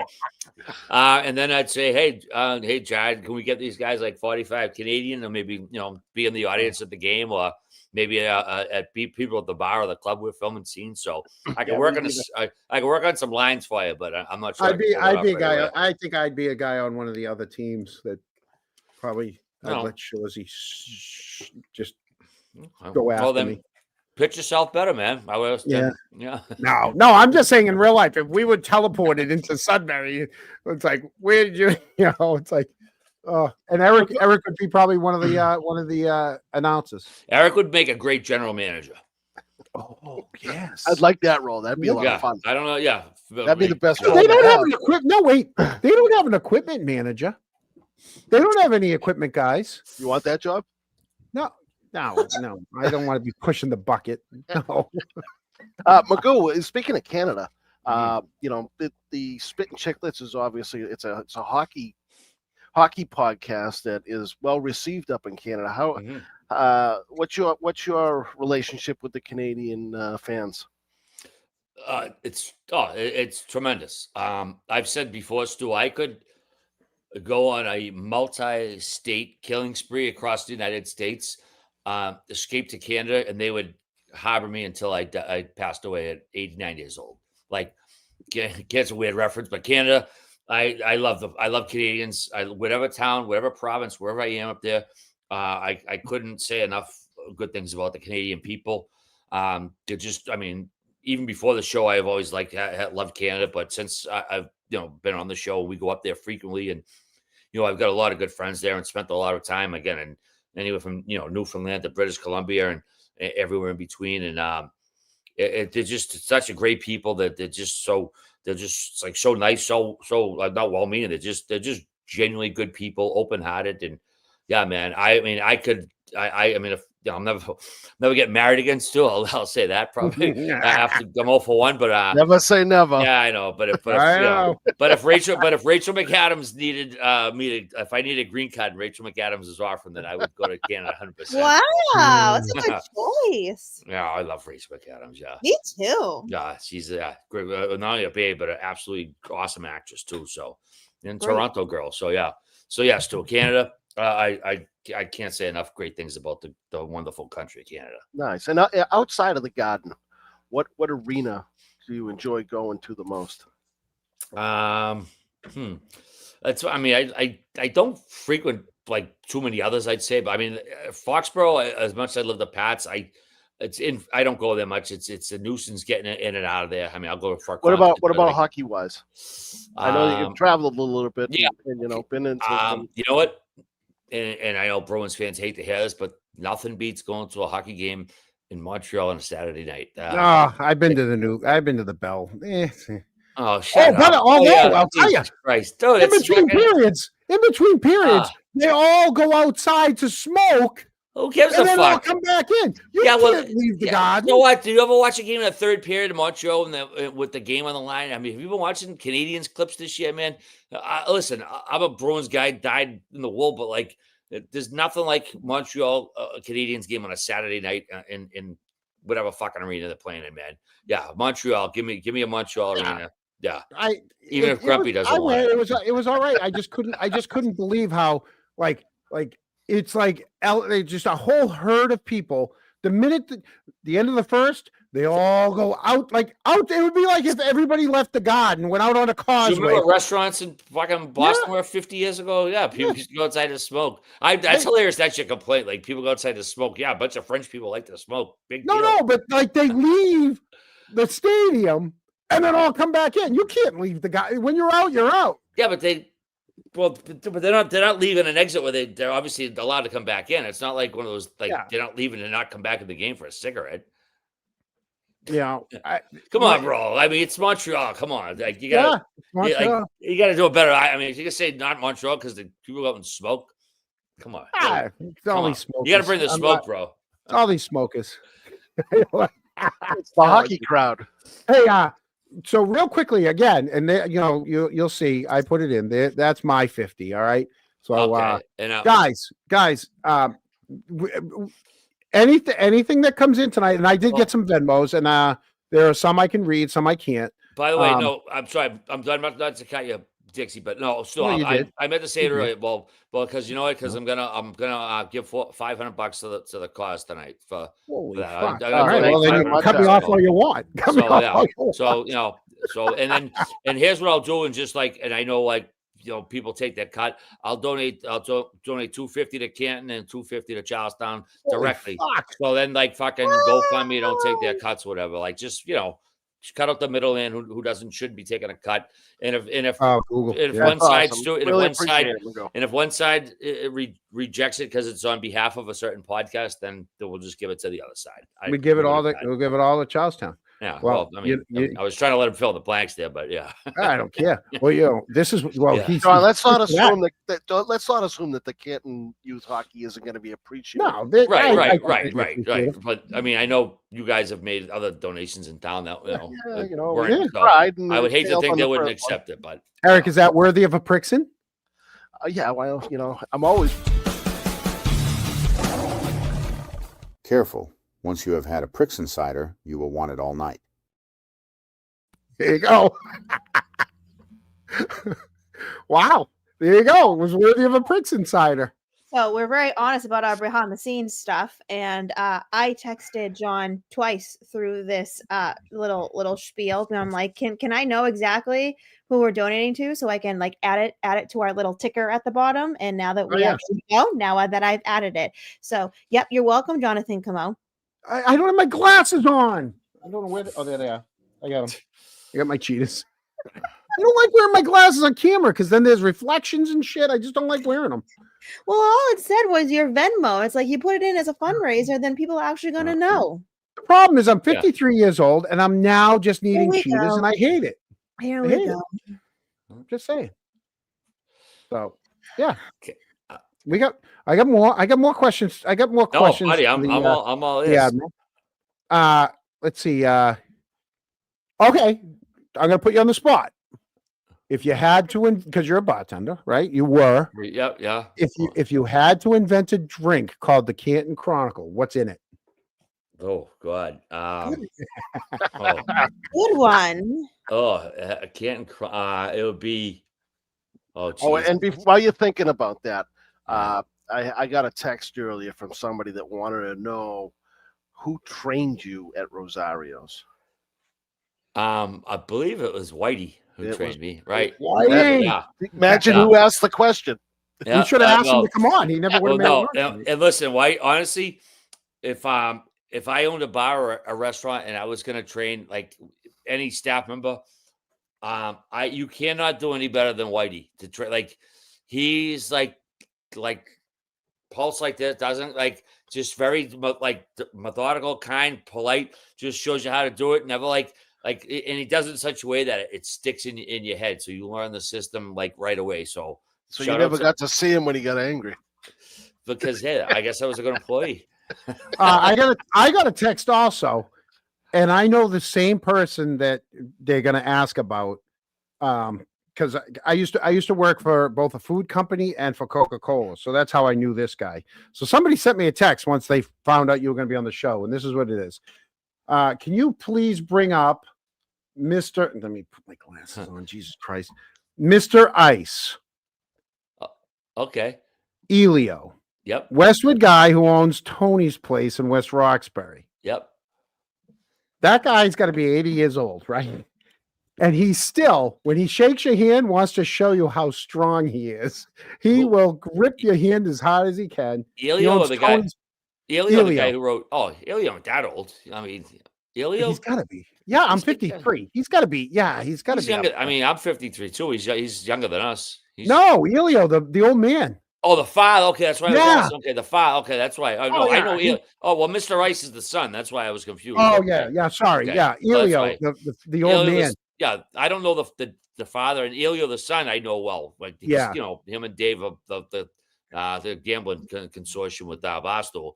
No, he does his thing. So are you asking about Mr. Ice? Is that I just want to make that's what this person. That's okay. Yeah, Mr. Ice. So he does his things too. Elio the son. He strictly bets hockey overs. Like doesn't ever bet unders, and he calls himself Mr. Ice. And when he hits the bet, he rips his T-shirt off like the Incredible Hulk and does this sort of spastic video. And it's become a internet cult thing. But he's also made Mr. Ice trips. They've gone to Arizona and the whole Mr. Ice. It's like a convention. All these like gamblers and fans come and they show up at the game, and everybody goes and bets the over and roots for the over. And didn't the son play for football though? Did he play football or something? I have no idea, dude. I don't know. I'm just doing the Mr. Ice part. I don't even know if I'm Barstool. I don't know anything about the football stuff. But Elio, the younger, around my age, who runs Tony's and Westy, that's the son. Yeah, he's Mr. Ice, dude. He's an iconic gambling figure with Barstool. I gotta go say hi to him. Yeah. I work about a mile away from him. I'm at the quarry right up the street. I'm gonna have to go see him. Yeah, his father. His father would go table to table and say hi. He was, like the old Italian restaurants where the guy that owns the restaurant's got to go over and say hi to everybody. And when he shakes your hand, he wants you to know how strong he still is at his age. He's just wants to squish it as hard as he can. No dead fish. Yeah. RA is from Charlestown. Somebody's asked. Charlestown, Massachusetts. Yep. I got a question from chat. Go ahead. This Fire is for anyone that follows Dave Portnoy on TikTok. Have you ever met Miss Peaches, the dog? Unfortunately, I have yet to meet the lovely Miss Peaches. Dave, obviously, he's got addresses all around North America, so I haven't seen him in person or himself in a while, let alone Miss Peaches. But I do hope to meet the fair Miss Peaches someday, as well as Pete, that crazy beagle who runs around Miss Peaches too.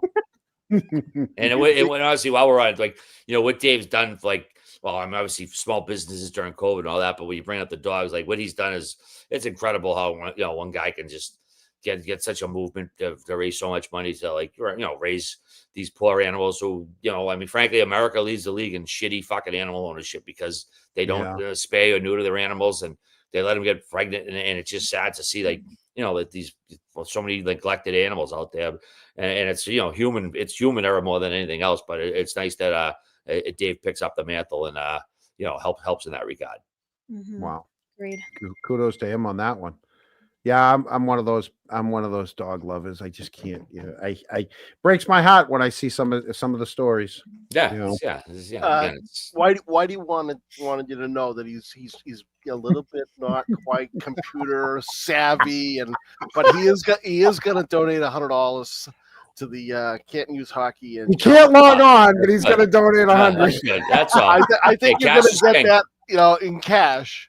Cash is king. That's fine. That's right. That's right. That's it. Thank you, because Whitey. Google takes 40% of the thing anyway. So, actually, while we're at it, I do have a couple Venmos that I will, because someone said they'll read, some won't. But, Well, we got one from Dennis Sweeney, $20. Thank you, Dennis. Love Thank you, bud. Dennis. Thank you. And then we also have Crime Scene Spoke to Me, $9.99. Thank you. Beautiful. Sweet. Nice. There you go. I got a new phone. I don't even know where my Venmo is. God, he's like a boomer over here. He really is wicked bad. Oh my God, Christ! John, you're gonna have to hurry up because we got to get you over to the Warren Town. I found it. It's under banking. It's under banking. I found it. It's under banking. Got my big tag waiting on me, bro. So $20. So we got $20 from Cheryl. Somebody else. Don't read this. So 10, and another 10. So another 40 through Venmo. Very nice. Yeah. Yeah. Yay. I know. Well, we'll rush through these then. All right, we'll do a speed round since he's got to get to the friggin' war. Got to get to the tavern. Got to get to the tavern. Gotta eat, motherfucker. Okay. How about this? All right, finish this line. Before I got to let you know. So the unofficial fake beer that we drink that is called Pricks and Cider. Because nothing's better at the end of the day than a cold Pricks and Cider. And that's this. Careful. Once you have had a Pricks and Cider, you will want it all night. All right, so that's our beer. That's the beer that we drink here. We have Pricks and Ciders right here all night. It's a cider. It's a hard cider. So that being said, finish this line for us. Oh God! If you ain't got a cold Pricks and Cider, you're bro, you trying to set me up to get canceled here or what? Right. John. I don't even know what to say. I don't know what to say with the drink order or that. If you I'm gonna take a pass on it because another 40 from. I just don't even know how to I don't even know how to answer that. Yeah. Hey, another 40 just came in from another 40. So you know how we feel on a weekly basis. Yeah. Guys, he's never gonna get a gig again because of the Chronicle. Well, no, I wouldn't if I answered that question, maybe, but another one, another 60 just came in literally as we're talking. 40 from journalist James Jackson, who's been in the chat. Thank you, James. Thanks, James. Yeah. Just remember, John, Magoo had to check with the legal team before coming on the Chronicle because we're a little, Oh my God, everyone has to. Oh, that was check with the legal team. I go read a PDF on my computer that my own legal team. I just got this text.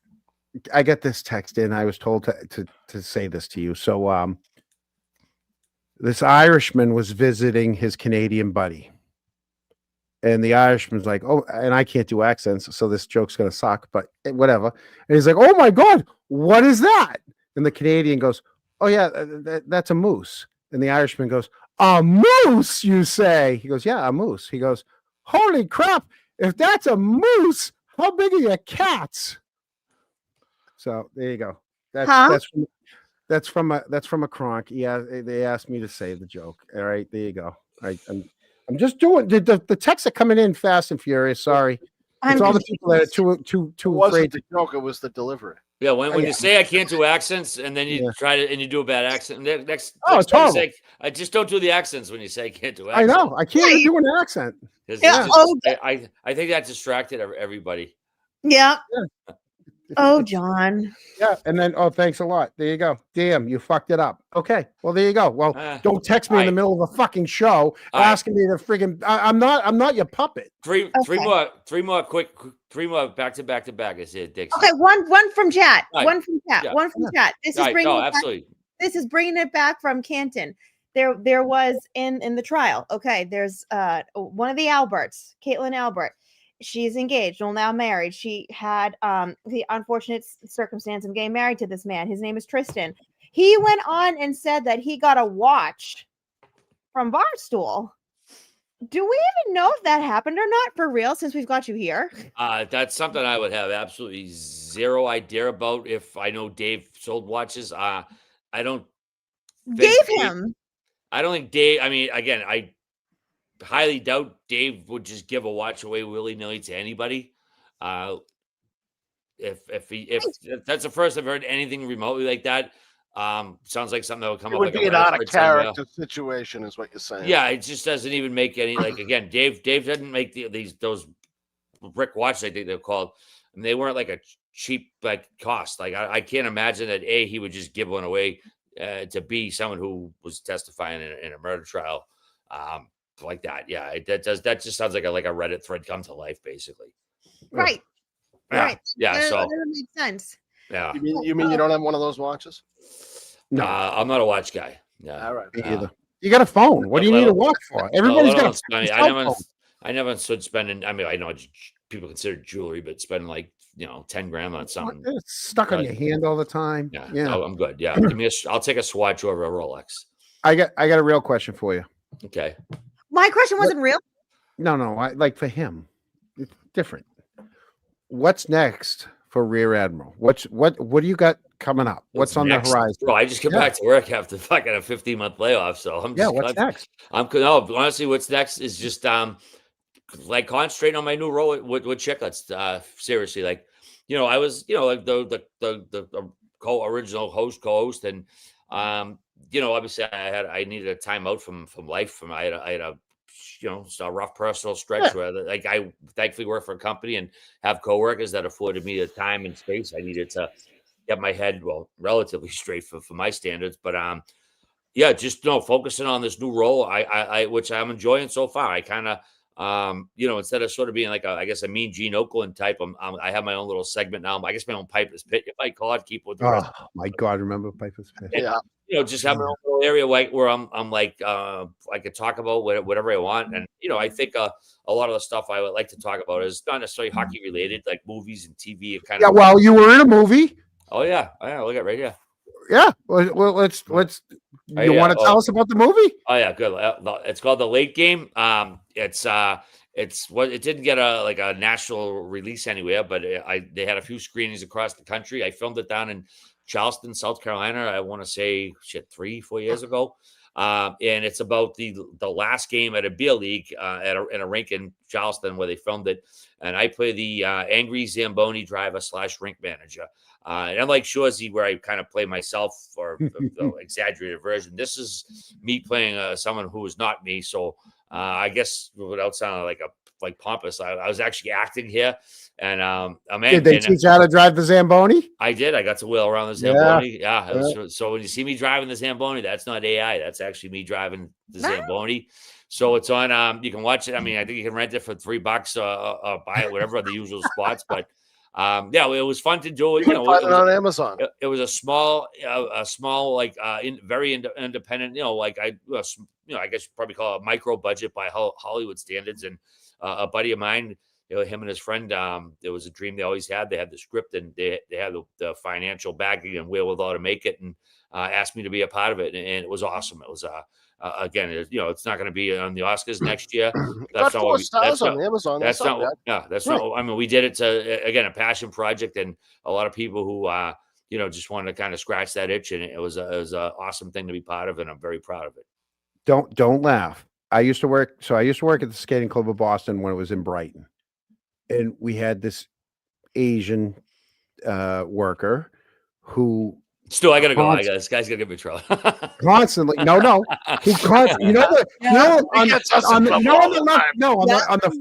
the front left hand side of the Zamboni, there's a little wheel so that when you're going around the boards, there's a little guide wheel on the front corner, yeah. He constantly would come. He'd do his first lap around, and then you come up through the middle. And he would go too fast and couldn't. And he would constantly put that wheel into the boards. We were always fixing the boards. So it went exactly the way I thought it was going to go. All the time. Yeah. Well, he's such a good kid. Great hockey player, though. Great hockey player. He just couldn't drive the Zambo. Always Willie. His name was Willie. So always put a dent right in the boards because he'd go too fast up the middle on the first pass. Yeah. Magoo, I just wanted to say thanks for coming on. It's good to see you back doing what you love. Thanks. And a little bit newer role. Yeah, but I think you're gonna have a lot of fun with it. Yeah, no, it's only couple weeks in so far, and it's been great. Like I said, I mean, I think the biggest thing is too, and you've known me a long time, and it's just kind of being myself again and being happy again, and getting being a better situation in life, and that's the biggest part. But yeah, it also. Yeah, as kind of scratching these different creative muscles, I guess, with flexing these different creative muscles with chicklets that maybe I didn't as much before. And the boys have loving it so far, and now we're having some fun, and now keep it rolling this week, man. That's awesome. Look forward to it. Awesome. I want to thank you, Boozy. Thank you. And Dixie, thanks. I appreciate the ball buster, man. It's all good. I don't bust your balls if I don't like it. And Boozy That's Beauty, how I say it was a pleasure chatting with you. Let's go Bruins. Yeah. Hey, who wins the cup this year? Toronto. Oh, stop. But I'm just keep my prediction. I know it's like he didn't even flinch when he said it. No. I already put it on. Once you put it in the internet, fucking still you got. It's gonna be one of the Western teams. One of the Western teams gonna win it this year. Okay, no, there's only 16 of them, so yeah. Go after yourself. Anyways, you degenerate. So thank you so much. No, thank you, buddy. Like I said, everybody, we're gonna tally the money up, and we're gonna split it up between Charlestown Youth Hockey, Canton Youth Hockey. Yep. I'm speechless. We had this is the biggest guest we've had on so far. Thanks, Eric. And Magoo, half of our audience just got in their car to go to the Warren Tavern. So bring up they're all gonna go meet you. Bring a pen. No, we recorded this yesterday. Yeah. I'm joking. One more time. Bring it on. I love it. One more time. When is that game? December 7th, 3:00. It's a Sunday afternoon. Tickets still on sale at Ticketmaster. You don't have to go to resale sites. Go there. There's still seats available. And they're moderately priced. I think they're like $40 or whatever. Be great to have you. You are supporting charity. You're going to see Bruins alumni there. They sign autographs and stuff, and you're going to see me behind the bench. So there you go. We're going. The three of us are going. Well, we'll talk before then. We'll have a couple puffs before. Oh yeah. All right. Sounds like a good plan. Hey, thanks for what you guys continue to do and did. I know the world's always been a fucked up place, but particularly these days, and corruption of any kind is not good to support, and especially on the local level where you can see what kind of how it can erode communities and do bad things. So my hat's off to you guys and what you've done and continue to do. Thanks, all right. That was really Thank you very much. No, see, Boozy, it wasn't that bad at all. Sincerely, for really. Thank you. All right. Thanks, guys. I'll be in touch. See you, pal. See you, buddy. Bye. Kayaks out. I know. I'll get rid of you. There you go. There you go. How about that? Yeah, we got rid of him. Finally. He's still there. He is? Oh shit, he's still there. Fuck. Oh, we'll get rid of you. Hold Well, on. I didn't know if I had to upload or not. Buddy, No, we'll get rid of you. It's in my first stream yard, bro. What the fuck? I thought we gave him enough food from the Tahiti. All right, he's gone. I gotta mute myself for something because somebody sent me some info that I need to listen to for 1 minute. So you guys talk amongst Is yourselves. this something that we might be able to hear ourselves? Yeah, we might be in a minute. So why don't you, Boozy, take Boozy, control. you talk to Eric for like 30 seconds. So All I right? wasn't ready to be like the big screen. Well, you're gonna have to. So we did get a couple of other donos that I want to go through. So we've got Mr. Duck Daddy Richie Schiffer with $19.99. Thank you, Richie. We love you, Richie. Thank you so much. And then I think John popped up Eileen's very quickly earlier, but I do want to acknowledge Eileen, $19.99. Read this. Just want to say, love watching your shows. Hi, John, Eric, and Boozy. Boozy, it was great to see you at the JFK live show. Yes. Hi, Eileen. Thank you, Eileen. Again. And then we also have Kama Dama. John, how do we get to see the CPT dispatch service video? I don't know if Karma's still here because I think this was the first one that we got. Service dispatch video, surveillance video. I think you're speaking of the video that we were talking about the other day. Eric, do you remember this when I was like, pause the video? There's a camera in dispatch right now. There's a camera that no one's talked about. You remember that? I don't. Oh, okay. Sorry. No, it's okay. So John played a video that was just it was just about Kelly Dever. And it was only like 2 pictures. It was, Ken Berkowitz when he was at dispatch and he's kind of like this with his broken arm or whatever. He was like this at dispatch with all the camera computers around him. Mm-hmm. And then it flipped to another angle where it was, you could see the lobby of Canton PD, but then above it, after all the blurring, you can see like a little camera that's above where in dispatch the officers speak to the people in the lobby where that one-way mirror was. Eventually. Does the dispatch area also have monitors of internal security camera footage? I know there was camera screens, but I don't know if they were on TVs or computers or where in dispatch they were. I don't recollect where they were or how they would be accessed. They were in the room somewhere. I can't be more specific. I don't remember. I'm asking you, were there monitors that you could look at that showed security camera footage from inside Canton PD, different areas, hallways, corridors, offices, the Sally port? All right, you saw it right up in the top corner. So yeah, we had a screenshot of it, but it's already deleted out of media. But anyways, so I think that's what Karma is asking about, is that very angle. I was going to attempt or have someone else attempt to see if they can FOIA request that. I was also going to reach out to Corey Hopkins to see what kind of verbiage I should use in a FOIA request like that so it doesn't immediately get denied, because I feel like it might be. However, they are pretty strict when it comes to not showing how they like do their operations. So I feel like that may be one of their excuses to not give out that video footage, because it may show like internal comings and goings within dispatch, and they kind of say it's like a security protocol thing, so they may not allow that footage to come out, which is wicked sketch, considering that there's that 6 minutes of footage that we could request and only do those 6 minutes. But I feel like they wouldn't even give that up. So we'll see. I have it. I just pulled it up for you. Hold on. I will overlay it while you're talking. Downloads. I don't know where the fuck it is. That's okay. But yeah. But just know there is way more video footage from when it comes to January 29th, 2022 that we have not seen. That I don't even think Karen's team was able to get their hands on or wasn't given. So we'll see what happens with it. I'm very curious to see if Goody spoke to Higgins or not. What does chat think? Does chat think Sean Good and Brian Higgins spoke in dispatch or not? For 6 minutes? They didn't just stare at each other. Well, well, here's the thing. I could see Sean Good just being like, I was just at the desk looking forward, and the door's behind him. I can see him like, and Higgins came behind me and went into the side rooms.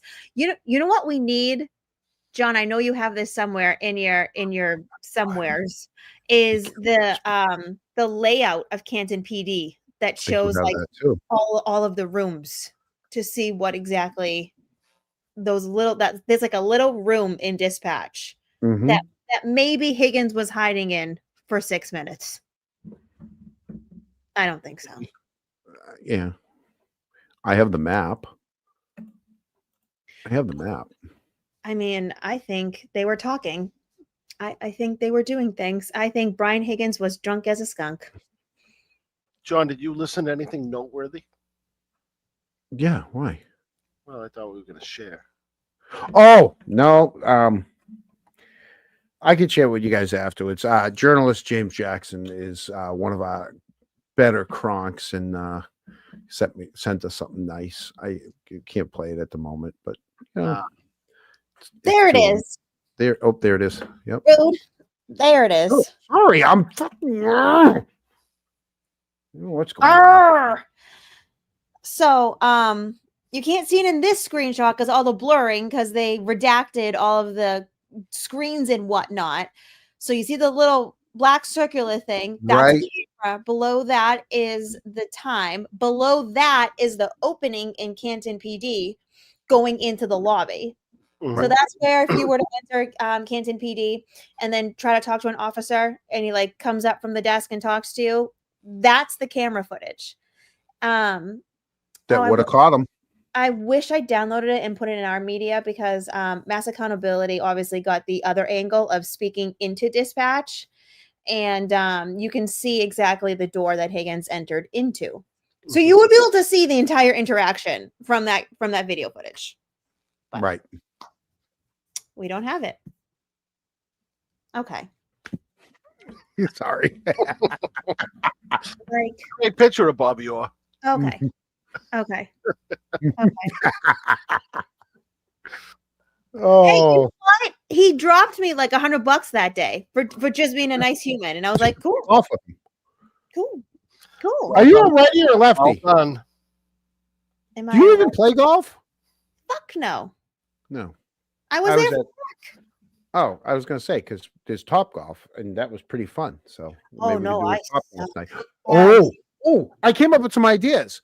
So the like you guys told me to, for the members, hi Detective Mullen. What did I for our members, you told me to come up with emojis. There should be emojis there for our cronks. I don't know how it works, but I loaded them in, and you're allowed. You guys, I gave you guys emojis. Wait, are they actually good though? Shut up! You asked for some. I got you 4 already. VIP cronks and we have a mascot now. Oh, I was gonna let our members.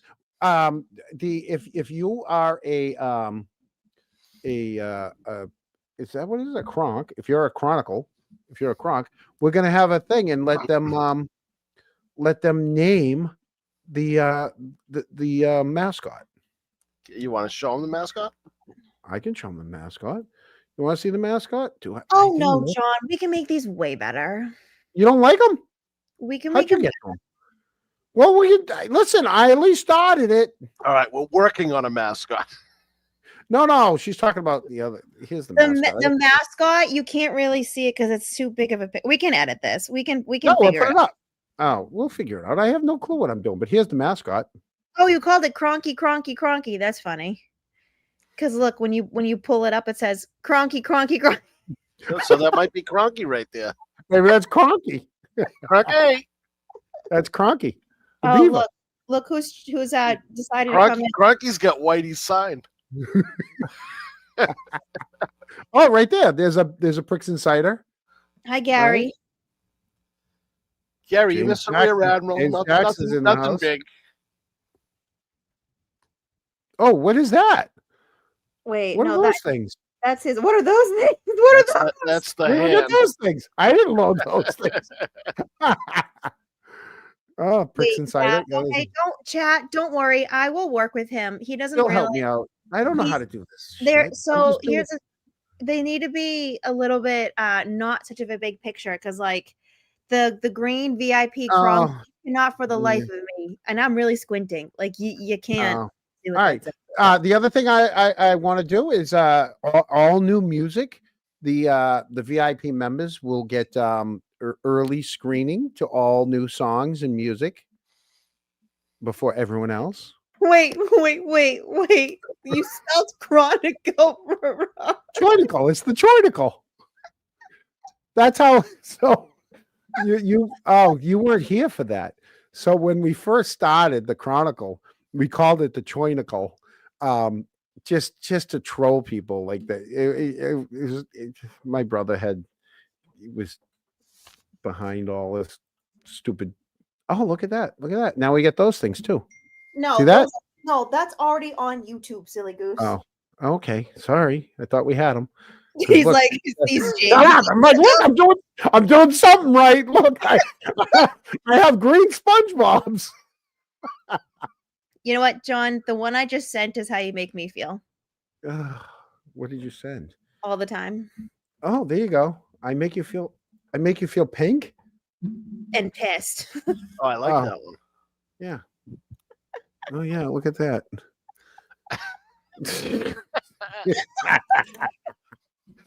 Oh, how about RA? Huh? How many packs of cigarettes does he smoke? He never smoked any He cigarettes. just, oh my god, What? He just has a deep voice like that? so rude. What? Kind of, you know. Okay. I mean, this is how you treat your guests. No, he's gone. You Oh, know, we you haven't called him out for it. I'm like, you never had a cigarette. Well, you didn't. He wasn't in 10 minutes before the show, so I couldn't figure out what I can and can't say. to the Now guy. you're upset he ate wasn't all in the fucking green room M&Ms for in the green room. colossal. He missed out on the shrimp scampi. Yeah. Took all the M&Ms in the green room though. So let's circle back to the whole Chris Albert and the Sean Good stuff. So oh wait, there's more stuff. James Jackson, when? Tonight? What's going on here, James Jackson? James Jackson, what's going on? He's in the chat. I see a bunch of stuff on James Jackson in the chat. Well, what's got your attention? I don't know. Somebody was asking him what's going on tonight. Now we gotta figure it out. Now We I'm need, gonna ask. we need to get these guys as a sponsor. Well, if you need to figure it out, We why don't can't- you just, oh, those why are don't pretty you good just though. Send them the link. Really? Like James Jackson's gonna jump on last minute with us if I send him the link? You never know. You never know. Who knows? You never know. Sean is no fucking good. Sean Good. Sean is no good. So yeah, so I'm telling you right now, there's no way that 3 weeks in a row. And how about that troll? How about the troll last week? But I don't want to give her any. Probably shouldn't say anything about that behind Brenda. I'll tell you, Brenda is an unsung hero. Week in, week out, she keeps on. Listen, Rose, it's my show. All right, I'll send him the link if I want to. You be nice to Rose. I'm just saying. Who knows? They've Maybe been I here already. the whole time. Maybe I already sent him the link. You know, maybe he doesn't want to come on. Maybe he didn't do his hair. Maybe he didn't do his hair Rosie tonight. just wants you to be nice to Rose. She doesn't care about whether James comes on. Oh. Just be nice. Just be kind. Maybe he That's didn't so do his hair hard. tonight. You never know. Apparently. Right. But you were right about Brenda, so continue. Yeah. So she is week in, week out a constant, and she's right all the time. I mean, on the money. On the money. And she does it in her 3 minutes. She doesn't go over. You know, unlike Peter Murphy. You went over last week, Peter. Just saying. No, You no, know, no. you got- When it was time to stop, they stopped him, and he said, I know, but he went was over. done. He didn't practice enough. You got to practice, Peter. I thought you were going to be nice. I am being nice. I'm giving him a nice. It lasted about 30 seconds. Right? I give him I give him nice criticism. Peter, I love you, but you know, you got to keep it under 3 minutes. You know, I got a message from RA. the fucking kid. That fucking kid. He says, he goes, haha, that was fun. I had to break his balls. Yeah. Good. Tell him I'm never taking him on again. No, although I want to go to that fucking game. That's now on my dude. That I love that show. And Sure yeah, yeah, it's funny. it's so boozy. But You hold know on. that Hold on. yeah. Do you remember the date?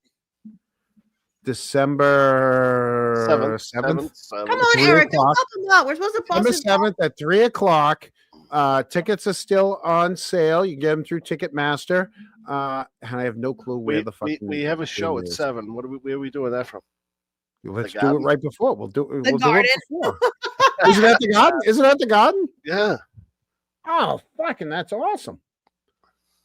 Yeah. We'll do live on location from the we could be like behind the glass and maybe fucking we can do an interview. maybe we can talk to some of them. Yeah. We'll be able to interview the coach. Get them to turn around and wave to us. All right. Can I slap some men with the stick like they did in that video? Yeah. No. You might get away with it, yeah. You can't. You could, but you can't. I don't think you can bring a stick with you to the Garden. No, I'd ask them for their sticks, and then I'd whack them. Exactly. What do you think? She's not going to get a hockey stick. Right. No, I don't want the puck. I want the stick. A lot of Brenda love. love. You know, Brenda's amazing. She is. I mean, nothing for nothing. I really do look Nothing for forward. nothing. I look forward to the 3 minutes with Brenda. Hey, nothing for nothing. If you can keep Dennis in check, you're winning right there. She keeps Dennis in check. Okay, he came in. He goes, I got the ankle bracelet on, and I only got like 20. I got 15 minutes before she. It's like, oh, She did let him loose on Bob McCarthy once. Oh my god. Yeah. Still, my favorite Dennis clip is, when somebody was yelling something out for the in the crowd. And how's it feel to be an asshole? Oh no! Oh, I wish I had that. I'm the one that clipped it.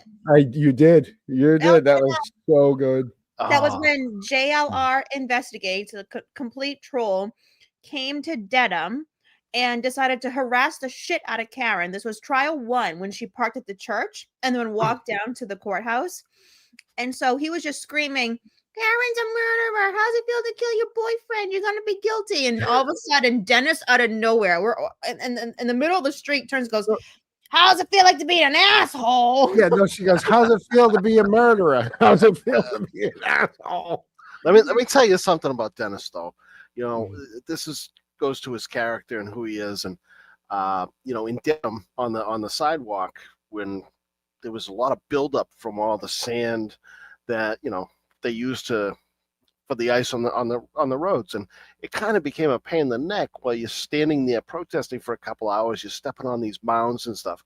So Dennis one day goes down and cleans off all the dirt on that sidewalk so that it was nice. And I'm telling you, it was a lot of work, and it was just amazing. And he just wanted to make sure everybody was comfortable. Yeah, they're just good people. They really are. We folks, we might be having a special guest joining us any minute now. You don't know for sure? I don't know for sure, but we might be getting a special guest. Pressure them. Yeah, is Goody coming? Goody's not coming on because I think he has bigger fish to fry tomorrow. Why not? He doesn't want to have an open and honest conversation. No, well, he might be self-medicating today. Why not? I before we went live, I posted a really nice TikTok video about him, just explaining who he was and what he did for the John O'Keefe investigation, since he was such a stand-up part of the investigation. I just thought he needed his own dedicated video. And your videos are always nice. Oh, her video, Boozy. I will give you this. I love watching your videos because, and then every once in a while, somebody like will repost an older video of like, see, she's been on it since, and I'm like, yes, she has. I'm like, yep, yeah. You didn't get to 500,000 followers by just starting like 2 years ago. Who says I have 500,000 followers? Sir, Me? don't put that pressure on me. Hey, You know, guys, the man from Malden's here. Wow, he matched his James Jackson shirt. Whoa! I didn't even do that on purpose. Can you hear me? Liar! Liar! I swear to God, I didn't. I swear to God, I didn't. I swear to God, I didn't. James, What's up, buddy? did you How are watch you? out for Boozy like I asked you? I did. Okay. She had a great night. She had a All great night. Did you, Yeah. Boozy? Actually, I'm Don't mad at speaking me. for a disclaimer. Did you have a good night? I had a good night. At the very end, I was like freezing my ass off. I was like, I gotta go home. And James just kept walking off on his own. And I was like, I need to go home. He's the last one I need to say bye to. And I was like, can I go home now? I'm just so cold. I I knew was you downstairs. had a I good was time, eating. Boozy. I'm sorry, James. I was just gonna say I saw that picture with Mike Crawford and Boozy, and I'm like, oh, Boozy had a good time. Yeah, the pitches, I mean, for me anyway, I don't know. I'm speaking just for me. The pitches are not what does it for me because when someone catches me, these are new, so I'm not used to them yet. A little fucking big for me, to be honest. Oh, did you make sure the L is on the left and the R is on the right? Well, it has it on the inside, so Yeah. as soon as I look at them, I'm like, oh, beautiful. All right. But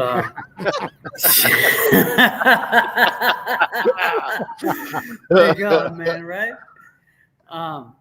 No, but when people come up with the camera and take pictures, I'm not usually ready for the camera. So I'm like, oh, it's like a weird picture. But if we're hanging out, you kind of get what I do. I'm always doing something. If I'm not, even if you think I'm not, I am. And that's just how it is. I mean, Boozy saw that. I was hoping you came, John, but I know you had other My family things you had to family do. things changed. Right, yeah. right, I know. right. And that's fine, man. Trust We had me. a great Trust night. There'll be another I- one. Yeah. I'll make sure Yeah. that the next time hey, we're all going to we're going to the garden on December 7th if you want to come with us. I heard. So Yeah. he's a bar stool. So I just want to say one thing because I came in towards the end, what Boozy did say. She asked him a great question because Portnoy did tell, Portnoy didn't follow the case. Let's be real, but his buddies in Barstool Sports did, and they said, "Oh yeah, Tristan said you guys met, and he said." He'd wear a watch or whatever. You would give him a watch. He goes, I'll give him a fucking watch if he wears it up there on the stand. Just like that. Like it was, bro, you're going to promote your watch during a murder trial? I get it. It's a big trial.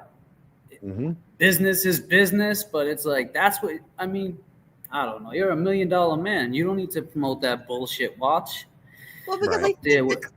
the claim from Tristan was that he had gotten it from Portnoy, and Portnoy was like, no, but does he want one? It was so awkward, that whole thing, because Portnoy was like, I actually don't know what this is about. But we did a live on that actually. They bumped into each other. I think it was either in Florida, somewhere, Miami. It was like somewhere not in Boston. They bumped into each other, and he was like, "Oh, you're Dave Portnoy," and he was like, "Yeah, you look familiar too." And he said, well, I'm in the Karen Reed. I'm a witness on the Karen Reed trial. So that's when he was like, oh, and that's when it allegedly took place. But Portnoy, we have on our episode, we have where we were live, and Portnoy was talking to whoever it is that followed the case. I don't know if he's still following it, but anyway, that was the watch. But man, you had a great guest up tonight, RA, huh? I was watching that. I mean, he's no James Jackson, but we had our. He's a hockey dude. He reminds me of he reminds me of one of my older cousins, man. Like seriously. Time out. We should just get rid. Wait a second. I like John. Oh god damn. Time out. We have asked him several times to be nice. You just boot me from the thing. You got put into timeout. I gotta take this Guys, stuff away. Penalty I box know, for Fix Enormous. 2 minutes. You gave her way too many buttons to play with, John. No, here's the thing. When And- Eric had the control, he never touched them because he couldn't even see them. Right? Now Boozy has got the Well, controls. He's like, what does this button do? What does this button do? No, Boozy knows what those buttons do. That's the Yeah, difference. I Eric know. didn't know what the buttons did. Exactly. Boozy found the pitch button early, Oh, and he's using it for you, John. used it. Wow. Hey, Eric. Hey, Yeah. Eric. Give us fucking McDonough, and we'll go easy on you. Man, where is McDonough? Because The I need OG to of get the someone pitch up. button. I have to give him a Fuck. call. I'll have to give him a call. I haven't talked to him in a couple of days. I know. I gotta talk to McDonough. I haven't talked to him in a couple lives. I mean, shit. The last one I talked, I still use him on my intro. Hey, I got a question for you. James. Are you ever going to do a live in which a normal person over the age of 40 can stay awake to watch? Okay, we rely on Boozy to watch all your lives that start after 11. It's funny you ask that because, man, you know, all the shit that's gone on in the last month and everything, I'm trying to rebrand as if I didn't just get totally assassinated by another content creator, you know? Not by us, you didn't. No, not by, believe Yeah. me, I know in my heart I could, of heart to heart, what I can do. So my next plan is not to, so to answer your question, my next plan is take my show in a total direction where it's going to be set a few times a week and just permanent slots. And either you follow me or you don't. I'm not talking about, none of this bullshit. If you have seen, I really haven't been up late because I've been up early, so I can't stay up that late right now. And hopefully going forward, people will see, what my channel will bring, just me and my guests, everything. So, I'm looking forward to that day, but right now I just gotta take this in as it comes. Yeah, one day at a time. From the morning I wake up, I don't know who I'm going to hear from. I see these people go on and say, oh, this one said this one said that. If this one and this one only knew, I mean, it's just so crazy. Sounds like a shit show. It is. And meanwhile, we're just over here in our little corner, just doing our thing. Hey, and we just, that's great. I mean, if you can do that, I recommend it. And, I will say, James, I will say, you and your partner in crime, it takes balls to do what you guys do. It really does. And you know what I'm talking about. We'll leave it at that. It really takes balls to do what you're doing.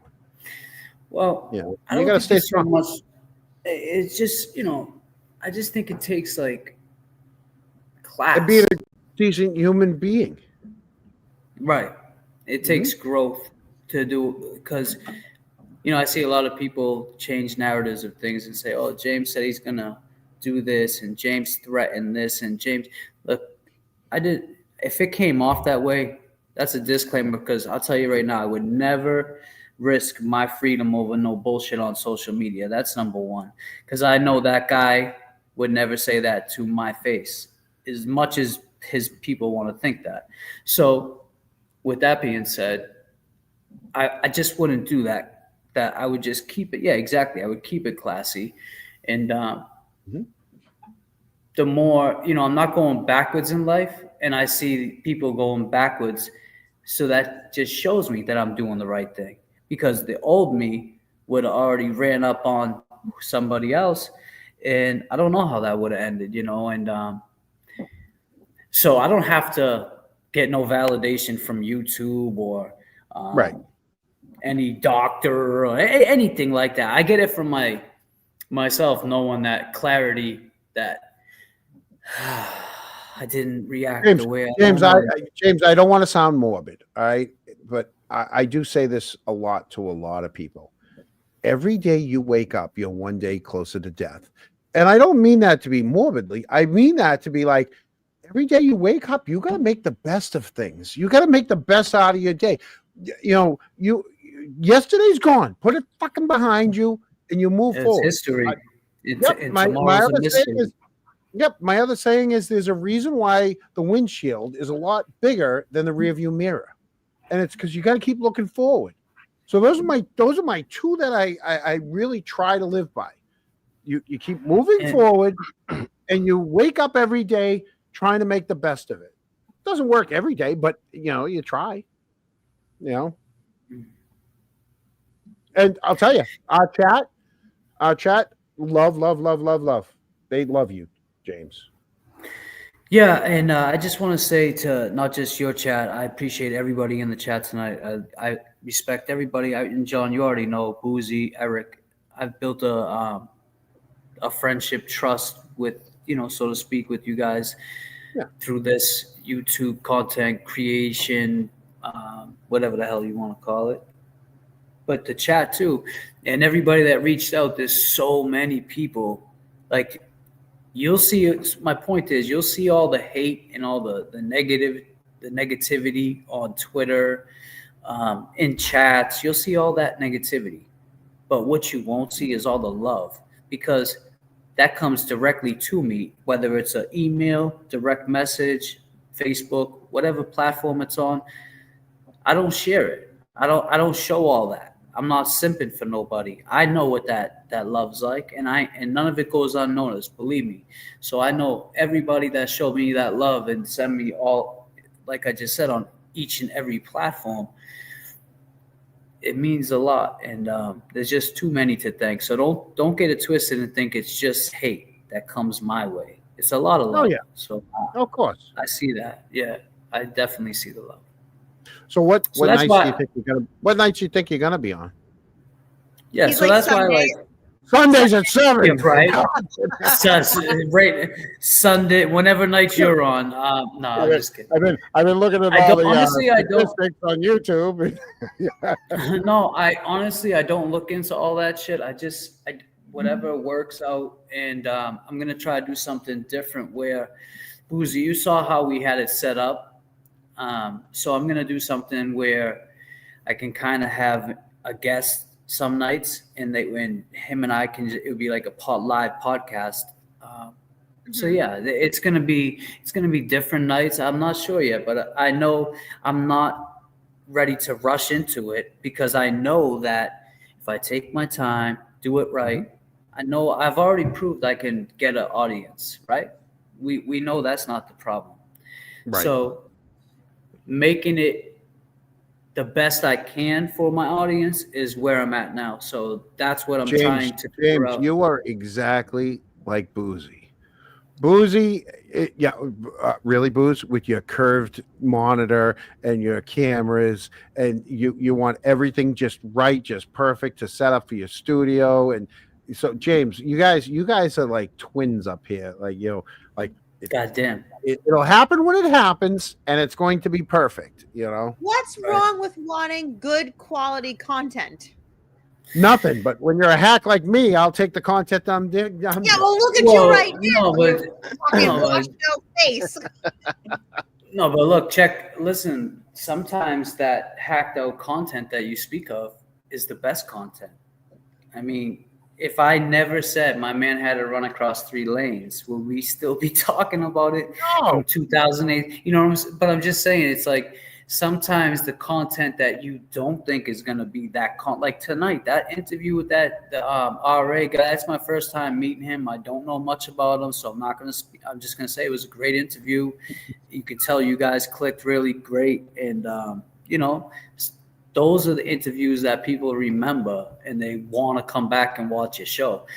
So if I have someone that just came home from doing like 20 years in the feds, and he's changed his life around, and he can put a message out there to somebody, then I'm going to have him on my show. Same way you just had him on your show. I'm not going to, I'm just going to say going forward, I'm happy about going forward. Looking All right, forward. I got another question for you. I want you to watch this, and then I want to hear your take from this. I remember at one point during the evening, he came in. I don't remember if he came into the dispatch or if I just saw him on one of the numerous monitors we have in dispatch. I can't leave that room because I'm the only one in the building on midnight. So, but we never talked or anything like that. Didn't think anything of it. It's not uncommon. Stop. Play this.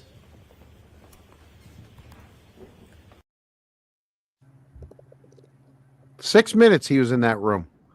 They never talked. Have you ever been in a room with only one other person and for 6 minutes not said a word to them? I mean, I've been in a police station, but I've not walked around with that freely. No, but what I hold on, disclaimer. What I mean by that is I do know, like hearing the doors, like no. Oh god damn, I can't. What I'm trying to say is quarter of the night. So what I meant to say was, no. So what I'm, what you hear, like, so you hear everybody going through a doorway. Yeah. It's just a lot going on in a police station. So, I mean, out of the 6 minutes, Higgins was already up to no good. We know that before he got there. So when he got there, I don't think he was trying to hang out and talk to Sean no good for any more than time than he had to. Yep. So Hold on one second. Yes, to Kaiser's call. That was the dispatch room he went into. Okay, we're just letting you know. That's why we're talking about it. When he went in that door, that's where Goody was, and he was the only one in the station. Meanwhile, 3 out of the 4 patrol vehicles were on premise behind the station all night. Go ahead.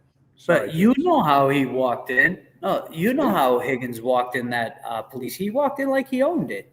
I mean, he was friends with Chief Berkowitz that passed away. He walked in like that was his spot. And any police officer that had something to say, take it up with the chief. I'm doing my own thing. Don't ask me what I'm doing. Basically, was how Higgins moved around in there, from what I was told and from what I can see. Other than that, Sean No Good looks like he's just Sean No Good as of tomorrow may be looking for another employer. Allegedly. Well, allegedly, the way Alan Jackson's hitting him out the park like Bo Jackson, it's like, I mean, god damn, the commissioner, all these guys. He's I tell you, he's raised a lot of awareness. It's like one slowly after another. It's like a slow drip. Well, Katie McLaughlin, a year off, right? Took a year off. Is she even back, or did she leave? She's been back. She's back. Mm-hmm. It took her a year, right? And then Dever, gone, and then Proctor, gone. Now Good, soon to be gone. You know what I mean? It's like one after another after another. Well, it looks like Karen and her team have a plan, and they're executing it quite well. Yeah. Yeah. There you go. I downloaded it. So this accountability. That's this is right from- when you walk in. Yeah. So this is from Mass Accountability. For those of you who did not see this stream, he still has it up, and he also, I think, tagged the stuff in one of my posts on Twitter. So I went in and I screenshotted this today because he reminded me of this. But that is Sean Good at dispatch.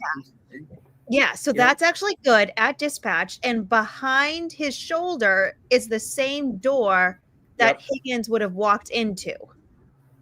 Oh, so he would have had to turn around. I mean, you hear that door open. You're gonna look to see who's coming in. Right. Right. Hey, what's up? I mean, that was the first thing. And he was right there, unless he was sleeping underneath the he's desk. watching the monitors. Focused on those monitors. Allegedly. Of course he was. Because then the opposite angle of that is this. So he There's would the have been camera here. Above the clock. Right. Right. It makes no sense. Now, what time was it that Higgins was there? 1:30. 1:30. Okay. 1:30. Allegedly moving cars around, doing police work, or what do you call it? Administrative work. Administrative work.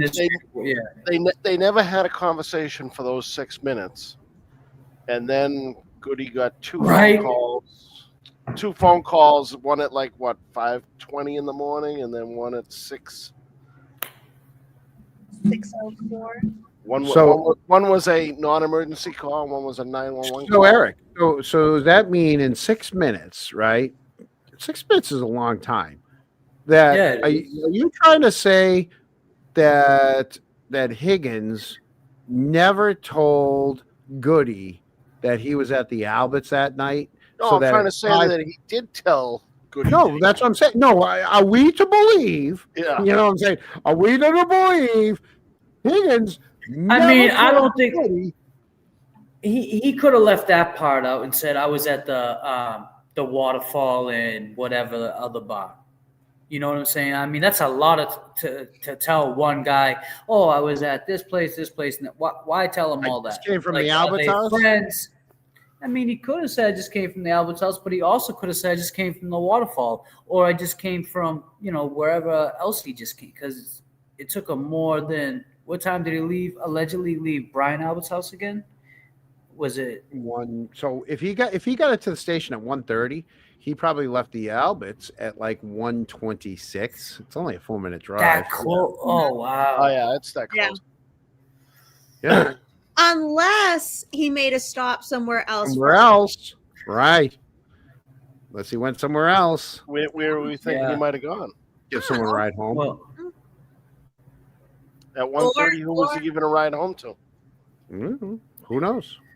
And no his speculation. phone was. What was the first incoming call from his phone?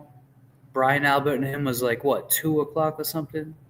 Oh, the butt dial is 222. The butt dial, yeah. Wasn't it 222? Brian Albert butt dialed him, and he butt dialed answered it. That shit's crazy itself, man. Right. Just to even say that, It imagine. was a So night I of mean, butt dials. right, and I think at this point the feds got all that.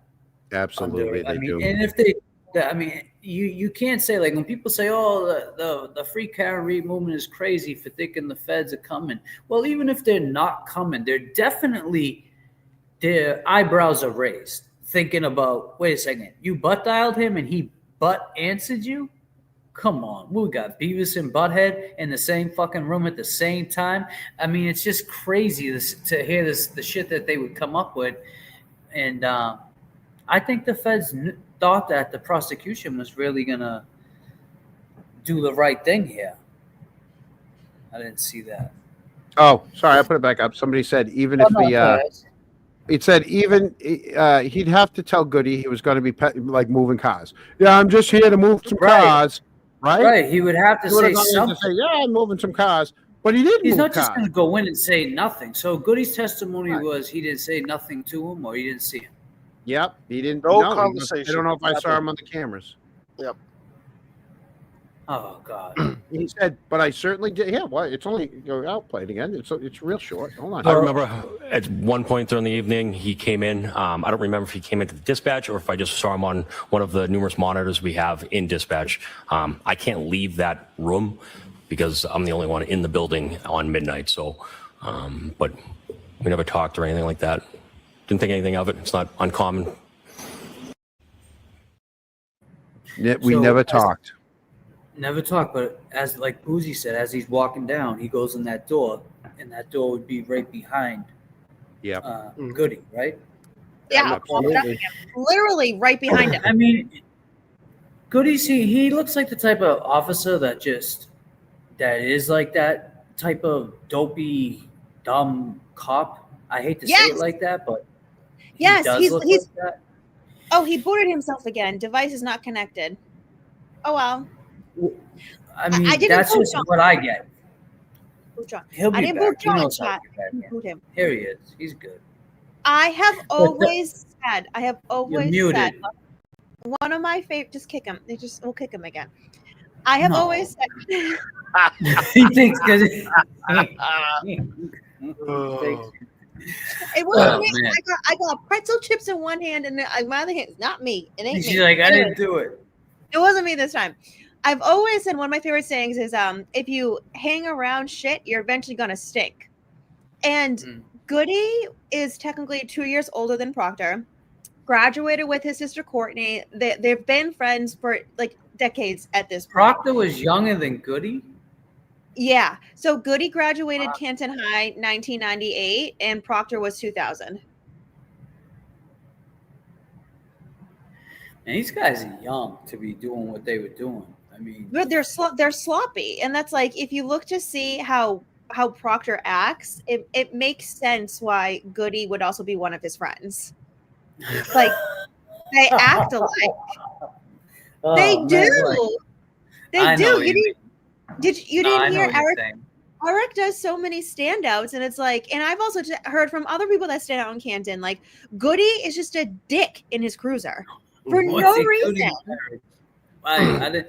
Eric, you gotta tell me a story now. It's we stand out in Canton quite a bit, and when I was standing out in front of Canton PD, he'd pull out and he'd give us this look from the cruiser, like I was calling it the death stare, like just so mad that we were out there, and you get plenty of other of the police force that would drive by. Some of them would wave, give you a nod or nothing, but Goody made it his, every single time he gave you that look, he cocked his head, and you just knew that he was like, what the fuck are you guys doing? Who do you think you are? I mean, I've also heard that he's flipped off people that are standing out, sticking his tongue out, waving obnoxiously, just being a child, like a straight But up that grown. just shows you his character, though. So Yeah. a guy like that, you mean to tell me, didn't notice a guy like Higgins coming into the police station at 1:30 in the morning? You mean a guy that sticks his tongue out and can't wait to look over at Eric and see what fucking he's wearing today? You mean to tell me he didn't hear the door open and turn around and look to see what Higgins had on? I mean, that's the type of, he's always like looking to see what's going on. That's You work in the midnight shift, and you're the only one in there. You would think that if Right. another law enforcement officer came in, you'd be happy to have a couple-minute Right, conversation. someone to talk to. Yeah. Is it a female officer? Is it a cop? Is it a, No, because is it the a female male officer was out in the back. Oh, Remember, goddamn. three What of was she them. doing out back? The three cruisers, so there's 4 cruisers on overnight and Goody on dispatch. There's the 5 that they have. Okay, so there's 5 on overnights. Goody on the desk, 4 patrolmen. And didn't, Right? what's her name stay? Deva? Didn't Dever. Deva stay like for? Dever, Mulaney, and what was that other kid's Sarah. name? Oh, makes sense Sarah now. was out- So Goody. So Yeah. Sarah No. was out back with them. Pasquarelli was driving. Pasquarelli. Those are the 4. Pasquarelli, Dever, Sarif, and Mulaney. Those are the 4 that are in cruisers. We know 3 of them were behind the station. You don't think they saw Higgins roll up? Well, that's what I'm saying. Where are they on the cameras? And where were they when he was out in the back? Like, none of them opened the door to come out and say, do you need help? What are you doing? You know what I mean? Like, oh, do you want us to do that? We're going to be here till tomorrow. Like, what are you doing here? No one said that? That's just normal questions you have. You know what I mean? I don't get. It's just something. I think a lot's going to come out during the civil trial, good and bad. I mean, for both sides. Like, it's just going to show all the sloppy police work. It's going to show, and like I said, Alan Jackson keeps knocking them out the park like Bo Jackson. He's going to keep showing how each officer was so fell in line when they were told to. And they're all just one by one going to be dismissed. It's the thin blue line. I'm telling you, it's the thin blue line. You'll never convince me otherwise. Let me tell you something. Remember the last show the last time we were together when you said back in the day they would just give you a courtesy. So that courtesy, but hold on, but to stick to that courtesy of those cops was a thick blue line. They would Oh, yeah. never tell on each other. Right. Now it's like, That line's getting okay, thinner and thinner. yeah, thinner and thinner. So that's my point on that. You know, it's not like that. And the same with the streets. You know, that's why I say the street. It's no more street codes and integrity and loyalty. It's all gone out the window. Oh, it's okay to record people. It's cool. It's funny. Yeah, it's wicked funny. It's I the don't same know. thing with texts. I tell Right. people now, don't ever send a text that you don't think that to someone that is going to That be you- put online. Yep. You can't. Yep. You just can't, because every person is so quick to share a screenshot of a text and send it off, and now it could be a year later, and you're like, I don't know if I said that or I don't know. You know if it's real or not. You know. Right. You know what else is going to be interesting to watch if the rumors are true and Goody's going to be let go tomorrow, what the union does, because I got a feeling they're gonna start walking away a little bit and not backing them up with all this stuff if it involves the proctor text messages and stuff like that. Well, they don't each of them have their own union like rep. Yep. Yeah. Is I- it the I same remember- police union though? Are they in the same union? It's just I know the they police each have union. like a different. Yeah, it's a union, Yeah. but I think Yeah. they each have a different. Yeah. Yeah. Linda, no. So Sarif was in the church parking lot. If you go back and listen to the testimony, Sarif said he was in the church parking lot. Mulaney and Dever were directly behind the building. So Sarif was on one side of the building, and then the other two cruisers were behind the building. So, Meatball, what was he suspended for? Allegedly, they were investigating text messages, and it's a paid suspension. So it's not like he's losing anything. So allegedly text messages between him and Proctor, or him We and don't know someone that else? part yet. No, Oh. we don't know that part. Well, that's weird that he would get Well, text just- messages out of It seems nowhere. like very convenient at the timing that we're dealing with proctors, so there's a good bet that they are related. Well, Well, the time of it, yeah, that's not a coincidence at all. Right. I don't think so. I mean, we just don't know what they said, what are in there. But if he's potentially going to lose his job tomorrow, then they have to be pretty bad. All we know is what Oh, has been all we know what has been reported to us, right? So we know that there's three main points of the data extraction, and it's also been confirmed by Roseberry. I never pronounce her name right. Scapicio, the attorney. Scapicio. Yeah, I like the Rosemary beautiful blonde hothead. Scapicio. I love her so much. She was in trial for. Yeah, So what do Sean we? Ellis. So what do we know? He named and was basically gossiping about was supposed to be impounded sexual assault victim's name. We know that, just like gossiping about that. We know that there's inappropriate photos that he was sending around that they were not him or the people in the group chat, which there's been a long rumor that these boys would send out photos and things of defendants and or victims when they were going through their personal belongings. So that could be it.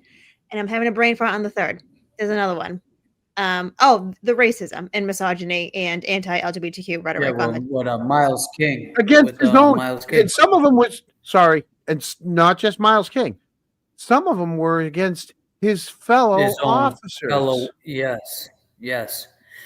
But that's, unfortunately, like I said this on one of our lives, we spoke on this, and I said he's going to be the new. Do you remember Annie Dukin, the lab chemist for the lab? Yeah. Yep. So basically, Proctor's going to be the new Annie Dukin of the state police, and that's what's going to happen. What's up, LTL? Good seeing you too, man. But that's how I compared them to the Annie Dukin. How she, all these prisoners and people who had open cases or going to trial still, they were all released, or their cases were cut because it was no credibility. She's damaged goods basically for the state police, and that's what Proctor is, man. He's their fall guy. So imagine if he's got any Anna Walsh pictures on his phone. Sandra I'm just throwing that Bernstein. out there. I'm not saying I know or I don't know. I have been saying this for over a year now. I have Sandra, too. Anna Yep. Walsh, like we really need to start thinking about this because if they're going through Karen Reed's phone saying no nudes so far, and he thinks I was just being facetious, that's a joke. No, you fucking weren't, you dirty prick. No, that was something you guys do. Right. Right. That was something you guys do because the way it was the wordplay. No nude so far. So far. I'm not done Wait. looking yet. I'll let you guys know. Keep you posted. Fucking shitbags. Yeah, And you know, that's when the just it, time's man. right, I got more to say on that. When the time's right, I got more to say on that. I've hinted You know, enough. and- People know what I do know and what I don't know, and we'll just leave it at that. Well, I think if you're not going with what I think, I think John knew some stuff about these guys that he didn't like, and that's why he asked Chris Albert that night, "Who's there?" When he said, "Me and my brother." Which brother? Yeah. Because I think his other brother had played a part with that whole. I mean, I could be reaching, and that's why I won't speak too much on that because I don't see any facts out about the other brother yet. But I just think that John O'Keefe, there was more to it than just Higgins and Karen's little whatever it was. Well, See, there I'll tell is you, even this is- Helena Rafferty. Helena Rafferty even confirmed this in a select board meeting. There was communications between Kevin Albert and John O'Keefe that have not been released yet. Oh, So really? that's yeah. And John O'Keefe sent Kevin Albert, was it 2 videos or something of his ring video footage? Something going on around John's house that was going on. Oh, from the neighbor. Yeah. Yep. Mm-hmm. Yeah.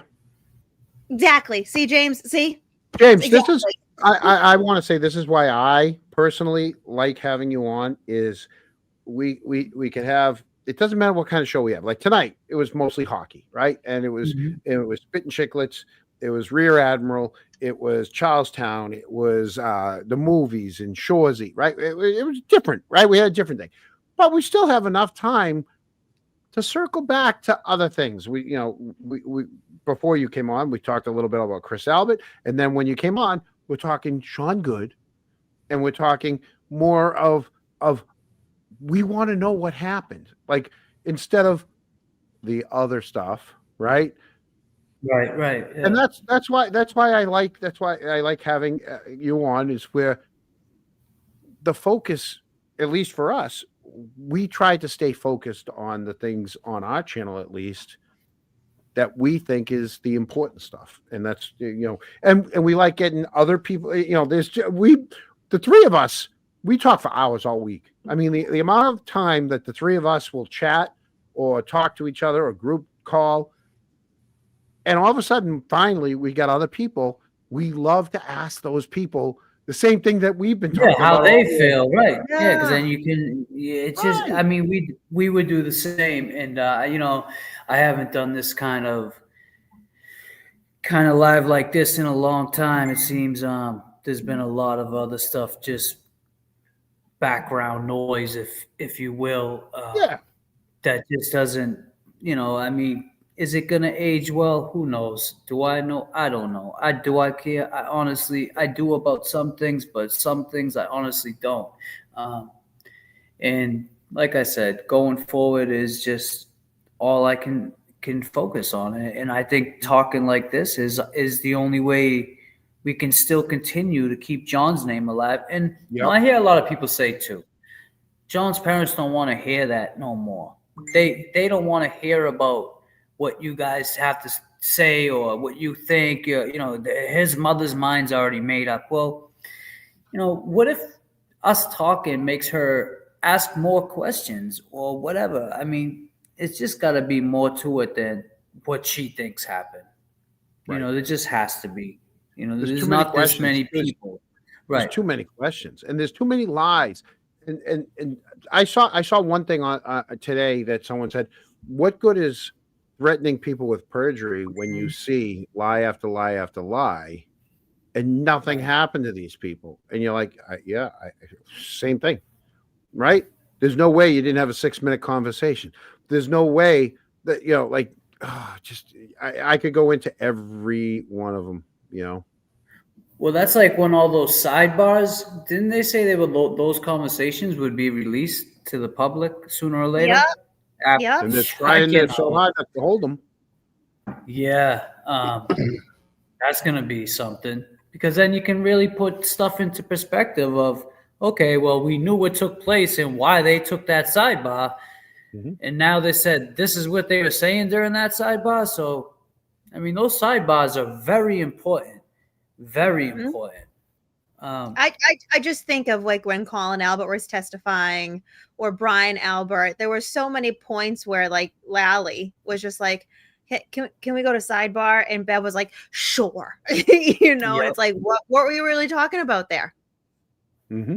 Yeah. Oh yeah. We want to know. There's another person that's in the chat, Mizzy. Mizzy, we would love. Trust me, Boozy she's smiling right now, but she is fuming at some of the news and everything that she's been collecting to do an update on that whole the whole Birchmore thing. So Mizzy, whenever you want, we're gonna do it. We'll do an update with you. Yeah, Mizzy. I met Mizzy. She's great. Good people. I met her at a couple stand-ups. Yeah, the fact that Rob Devine blames his daughter making a crayon thing of revenge served cold is, you know, because it's a lot of just ugliness. A lot of not one of these people. Here's the other thing. Not one. And by the way, Mullins, that's not my text. That's Eric, who can't turn his phone down. That might be me. I'm sorry. I got headphones on. I'm sorry. No, sorry. Actually, no. I'm just kidding. It was Eric. I'm just kidding. Disclaimer. I can't blame everyone but me. Eric's like, what are you talking about? What? Every one of them. Everyone. It wasn't you. It was someone else. Oh shit, James. Thanks. See that? It's louder. There you go. Louder than you think. It was James Jackson. It's usually John. It's usually you, and if it's not your actual ding ding, it's the vibration on your loud ass. Yeah, but I got a brand new phone. Brand new phone. It's not vibrating. Brand new phone. Honestly, I'm actually shocked you have not moved around your mic at all today, because the amount of new time mic. Your mic. It's a whole new mic. I got a new mic. I did a mic check with Eric last night. I'm getting rid of my mic. It's definitely a better mic. Really? So that was like a $20 mic. The $50 mic is the one Eric didn't like. And then this little TikTok mic is the one Eric wanted. So that's the one I got. Yeah, it doesn't sound like you're spitting into the mic. Yeah, I just got some gamer headphones. I don't know how to. I'm not a professional. But listen, when John asked me to be on this, I figured it was 3 episodes and out. Oh yeah, we thought I thought you were done after a week, huh? Yeah, we didn't think it was going to last. James, you're perfect. Carry on.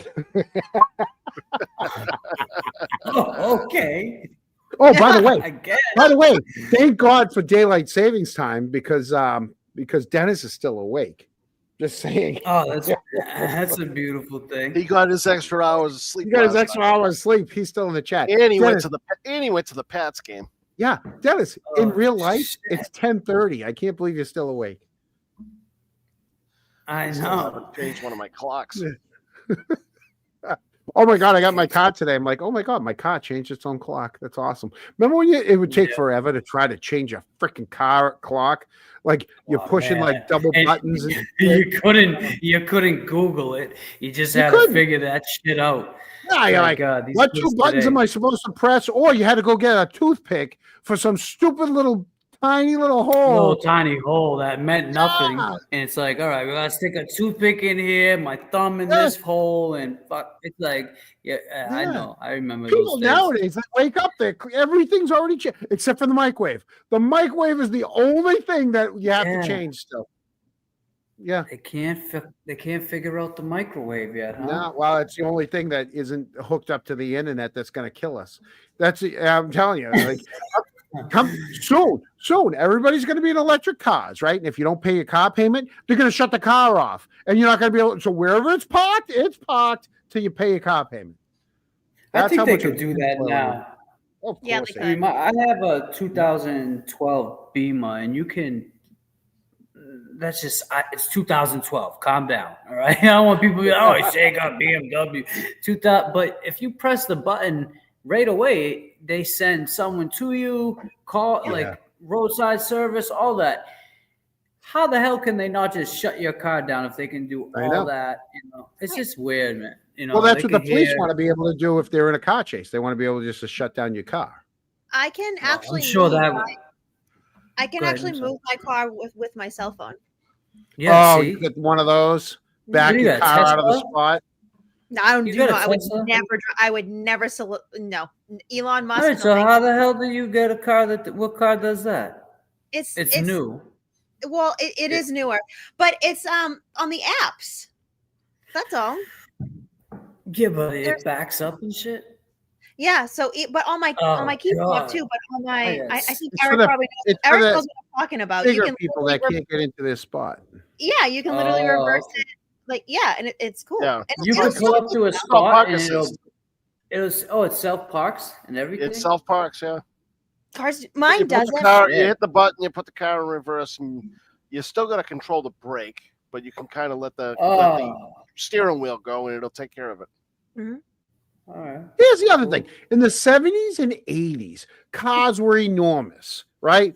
I mean, my mother had a Lincoln Continental, right? The doors were huge, right? It was a steel car, right? But you never had a problem getting in these parking spots, right? Now the cars are smaller, and you can't even open your door. All these parking spots, I swear to God, are nowhere the same size as what they used to be. Yeah, that's a good point. But I I once drove a Toyota that was all plastic, and one of those old school Lincoln Continentals, the bumper that was metal. It fucking blew your fucking car to smithereens. there was no old car. It wasn't even in my car. And this old man, clearly the bumper had like a piece of metal sticking out of it, and the way that it just completely fucked up and ripped off my bumper, like just totally shredded my poor Toyota. Yeah. Yeah, that's what those cars did back in the day. Yeah, imagine hitting a human. Like, you want to talk about John O'Keefe with the Lexus? Can you imagine if it was one of like a Lincoln Continental? Shit. When my stepdaughter was in college, she hit a toll booth. Don't ask me. She hit a toll booth, and she hit it so hard with her front bumper, her back bumper came off. She had to put them both in her car. She had a Jeep Cherokee. She had to put them both back. She got out. It was snowing, whatever. She got out. At least she put them in her car and she put them in the back seat and came home. And one more thing I had to fix.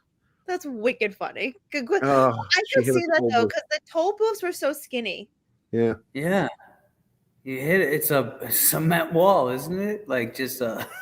Yeah. wait, which toll booth though? I don't know. I don't know. She was coming home from Dartmouth. I don't know what toll booth from Dartmouth she was in. I don't know. That's what she said.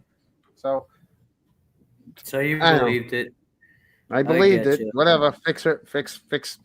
I was the fix it guy. That's it. She got towed home from she blew a tire out in Harvard Square by driving into the curb, like the sidewalk or something, and hit the car so bad that she broke the whole front end. Had to bring that home. Her boyfriend hit the Bolivar Street Bridge in the Ford Explorer. Yeah, she's not really good with vehicles. Love her to death. Boozy saw her the other night. Yeah, hair all the way down past her waist. Yeah. 1 second, John. Yeah. She called me her sister. Yeah. Mhm. You guys didn't even sit together. Yes, we did. Yeah, 2 minutes. Yeah, but then I had other people that wanted to talk to me. Dennis and Brenda, and yeah, they were such a good couple. I love Dennis and Brenda. I do too. How do you not love them? They're the best. Oh, they're awesome. Yeah, such a cute couple. They And were he's still funny. awake. They And were he's still funny. awake. They were funny. They were like, "When's the cake coming? Cake coming? We gotta go back home." Oh, I wish you had told me. Yeah. Where'd you guys go? That you saw Dennis and Brenda? They came to Mullins' 50th birthday party. Oh, nice. Right there. There's Mullins. She was mingling with everybody. Small little party. Everybody was mingling. Boozy was not prepared for the location. She walked in and No. Let's start this off real fucking quick because you were not expecting me to show up, and as a good friend, I did. So you're welcome. And then I'm driving down this sketchy ass road in the middle of the fucking woods, and there's no street lights. And I'm like flying like a bat at night, and I'm like, I don't know what's going on. And am I going to get murdered? so she pulls into the gun club. Oh, Jesus. So let me pull into the gun club. All right. Literally. Say, Yep. And she gets to the second step to go upstairs, and the walls are just riddled with animals. And she wasn't liking that. You know. Not only that, what? They had like trophies of animals? Oh yeah, they had a full size. We got a full size yak upstairs with a saddle on the thing. dozens of dead animals on the wall, and I was like, I am an animal lover. I rescue dogs. Owls I and can't bears do and this. you name it. Yeah, it's great. The thing's awesome. Rosie, they all died of natural causes. Boozy, the amount of formaldehyde in that room.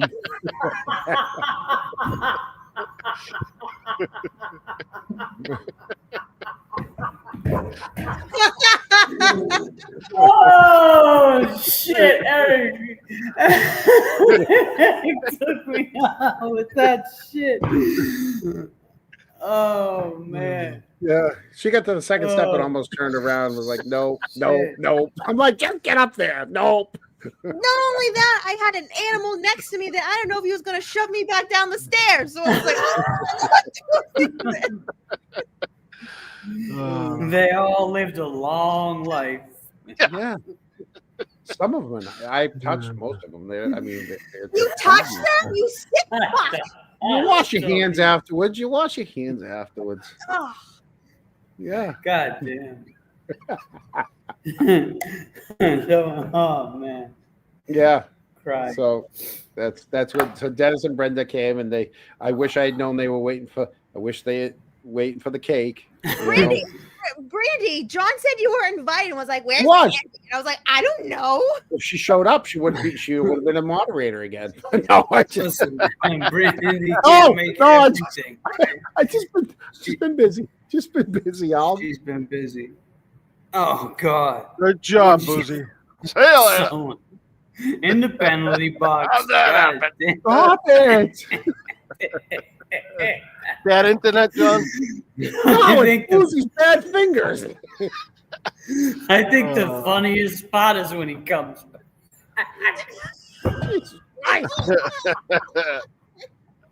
Oh, I will say, Eric asked me. Wait a minute. No. Hey, Eric, you asked me tonight to pull this up, right? Yeah. Right?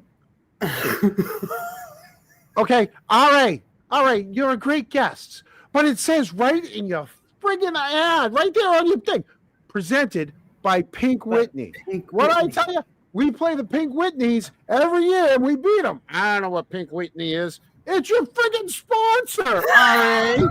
He said that? He No. It's in your title, Pink Whitney. Stop it. I think we need to go back to the video because I don't think that's accurate. Pink Whitney. I don't know. I think I believe every year. He knows what Pink Whitney is. Trust me. Yeah. We beat them every year. He didn't know. He didn't know that. It's going to be all pros this year. He didn't know the old over 50 league had a team named Pink Whitney. Oh, they put like 4 or 5 What's that teams mean?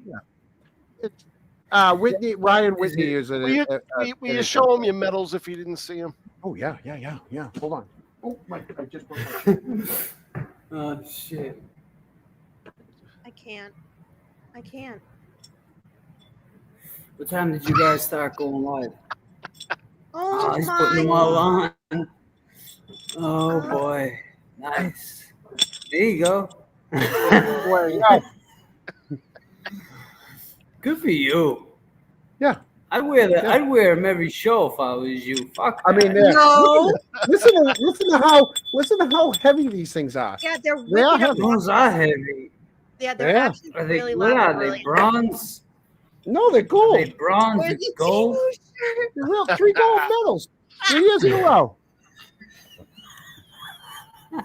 Timu. Screw you, you Timu coffee girl.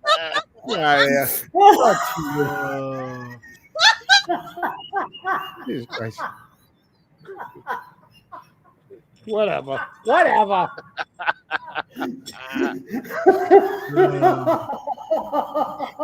Right now, somebody puts in another $50 dono to the to Kent Youth Hockey and Charlestown Youth Hockey, and I'll just put the medals on and take the shirt off. Calm down. I just gave you one. He doesn't need another one. Oh my god. Oh man. What are they talking about? Timu's shirt. That shirt he's wearing? That guy thought he was, RA. Just I'm the host of the show and he's already giving me crap.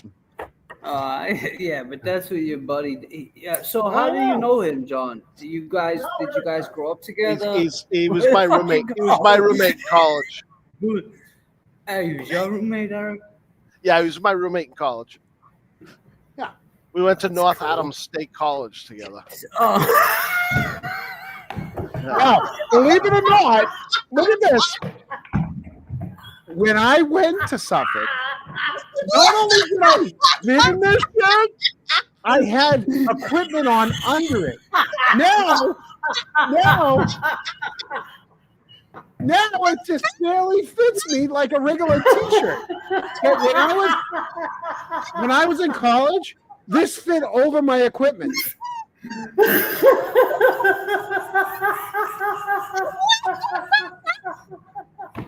Yeah. This used to fit over my equipment with shoulder pads, elbow pads, and everything. Now it really fits me.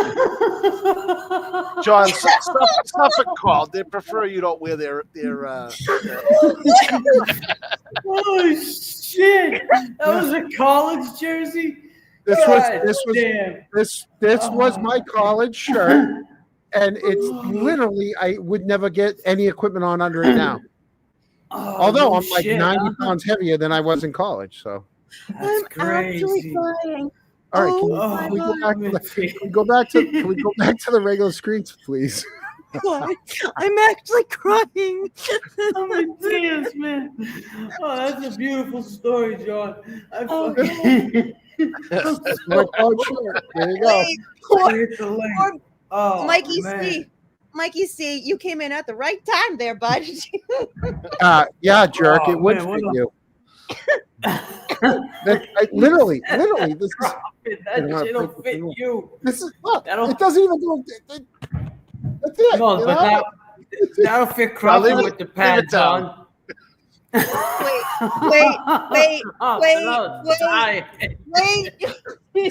My dib. Oh, God damn. Yeah. All right. Can you stop? Shit. Can you stand the rain? Holy shit. That was great, man. That was so good. She said, what? Mizzy said he came back so fast. I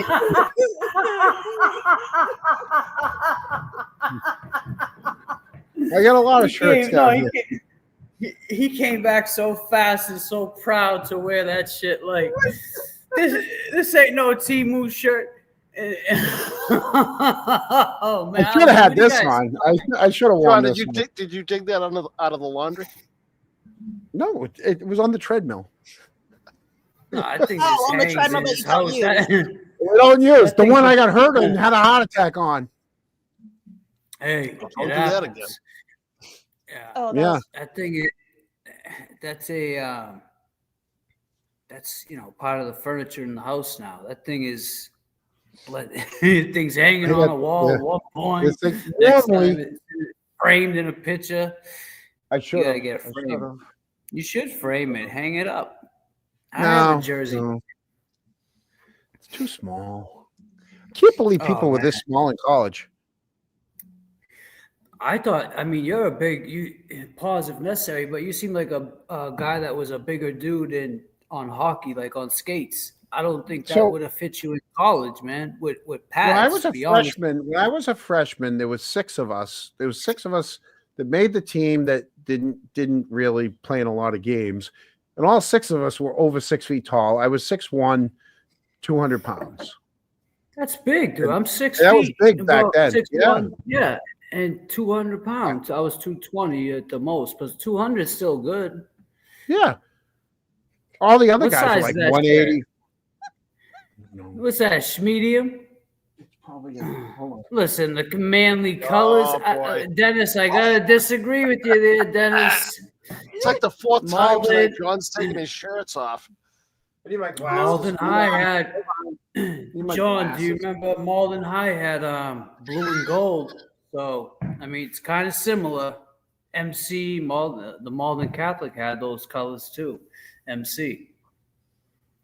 I remember. Men's 52. I have no clue what a 52 is. I don't want to know what he's putting on now. I don't want to know. Oh man. Hopefully it's a layover shirt. Oh, what the fuck is that? What? Yeah. This one's this one's nice. Look how baggy this one is compared to the other one. Fuck is that? Oh. What is Smells really nice. She must have washed this one. Really This is my men's league. This is another men's league team out of Walpole, the Mammoths. Yeah, you just got that one. Yeah, Oh, this wait, is out of 'cause it's Walpole? clean. The stitching's nice. Yeah. There used to be I like laces that here, but I pulled the laces out. I don't like the laces up right You there. can put a lace. No, the laces look good, but you don't want them in if you're a player because then someone can yoke you up by them. Yeah, Pull you that's close. I get in one a year. Oh, so James, so when I first started dating Mullins, right? She'd never gone to a men's league hockey before, and I kept trying to tell her I get in one altercation a year, because the second one then you get kicked out. So I'm like, I got one a year. God damn! Hold on. The most amount of changes in one night. Hold on. I got any changes. Oh. No, I don't. I'm only kidding. So, I wasn't James, prepared for the shit. So she. Wait. When the hockey fashion show did I walk in on? Oh shit! Hey, it's only gonna get better. He's gonna break them all up. No, we're gonna do a. Hold on, wait. That's a good show. Our next show that we do together is gonna be. Oh goddamn! No, Here we go. You guys, you can't do this. You can't do this to him. You see? Oh, here we. Oh god! Oh my god! What is there a button on that shirt? You just press it and turns colors. How the There's the fuck you laces. change No. that quick? John, the next time you leave and go off screen, you coming back with your feety pajamas or something? Okay, so There's a button he just presses and it changes his jersey. He's like, so Jake, no, it was only like 6 years ago, right? So we're in Foxborough. She's sitting right behind the goalie, our goalie. It's late in the game. Our goalie covers the puck. And a lot of these kids, they still got their college stickers on their helmets. They still got full cages and all this crap. And so the kid, he just gives me a little cross check. And I looked at him. I didn't say anything. And he goes, "Oh, let me guess. You're the toughest guy on the ice." I literally picked him up like WWE, body slammed him on the ice. Everyone pig piles on top of me. And I'm underneath just kind of giving him the business, right? And all I can hear is her behind the glass. "Stop! Leave him alone!" And the more they're hitting me, the more I'm kind of hitting him. Well, I get up and I rush to the penalty box because I didn't want to get thrown out. And everybody on my bench is laughing hysterically. They go, "Dude, your girlfriend left." I'm like, "What?" They go, "She's gone." I look, she's gone. So end of the game, I run, I get undressed, take a shower, race back to the apartment. She's crying, packing her stuff, leaving. "You didn't tell me it was going to be like that." I go, "I tell you, I get one a year." I go, I have a name. I gotta, I gotta protect myself. All these young kids. What happened? Where you going? Stop it. Stop it. Stop it. Chat. Jesus Christ.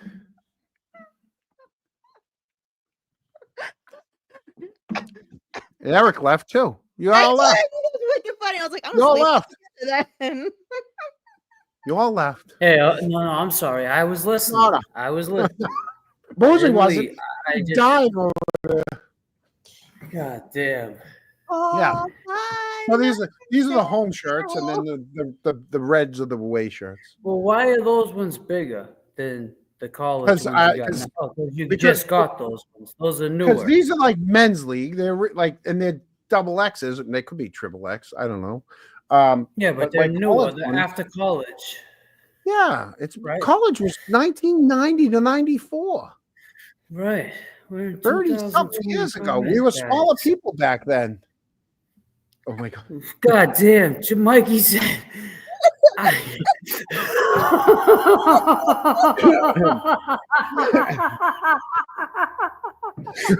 There you go. There you go, Mike. Hey, you gotta sell your soul somehow, right? Yeah, because he I mean, won't you sell can jerk towels. There's always dreamers. I mean, is it fixable? Oh, fuck out of here. Boozy, tomorrow on I know it's the I don't care what he says. Tomorrow on Printify, tomorrow, if you guys go to the Printify Me, where is it? Right here. Tomorrow, if you guys go to Canton Chronicle Printify Me, we will have jerk towels on our website on that page. Oh my Yes, we god. are. If he's not going to sell them, I'm going to sell them. Come to our page. We will sell jerk towels. All right, check this out. I will get the I'll ask Mikey tonight, and we'll get that going. No, I'm only kidding. I gotta take off though. That's his thing. I mean, you been telling him to do it. He does good with his jerk stuff. People are buying. Hey, he's not called Money Making Mike for no goddamn reason. Money Dude, everybody Making would Mike. love a jerk towel. Well, a lot of people I would love I would like a jerk towel. No, but I have a monster. Like those little So, golf for instance- ones, those little golf towels. Yeah, when I go out, you saw one. I have one. When I go out to New York, You have a lot of jerk towels. towels. Did you just say you have a lot of jerk towels, James Jackson? No, I did not say that. I said I have towels like that. I said I have the Monster Energy. No, a disclaimer. When I go out, what I was trying to say was, until I let you go. Eric, put your mic in front of your mouth. Yeah, no, Eric, you forgot to put your mic down. No, yeah. Eric did. Eric Yeah, did. I know There he you did. go. You're on the Sorry. plane now. Much better now. But no, so my point was with the jerk towels, when I go to New York, my partner's partner that he works with, he signed to Monster. So there's like the Monster Energy towels. That's all I was going to say. I don't have a jerk towel. I'm one of those guys that, I don't have no towels. They just, wherever it lands towel type of thing. Most of us use Yeah. socks. Don't worry about it. Yeah. Yeah. No, and that's good. No, disclaimer. None of that.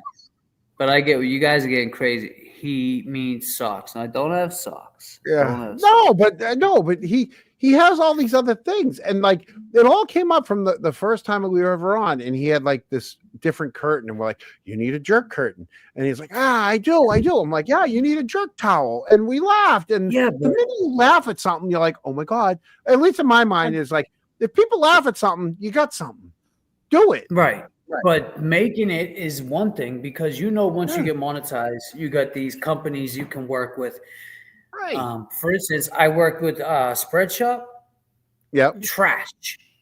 Okay, you want I to use spend Printify. $75 and get my logo right here, Yeah. and it'll be half of the logo. It won't even be the whole thing.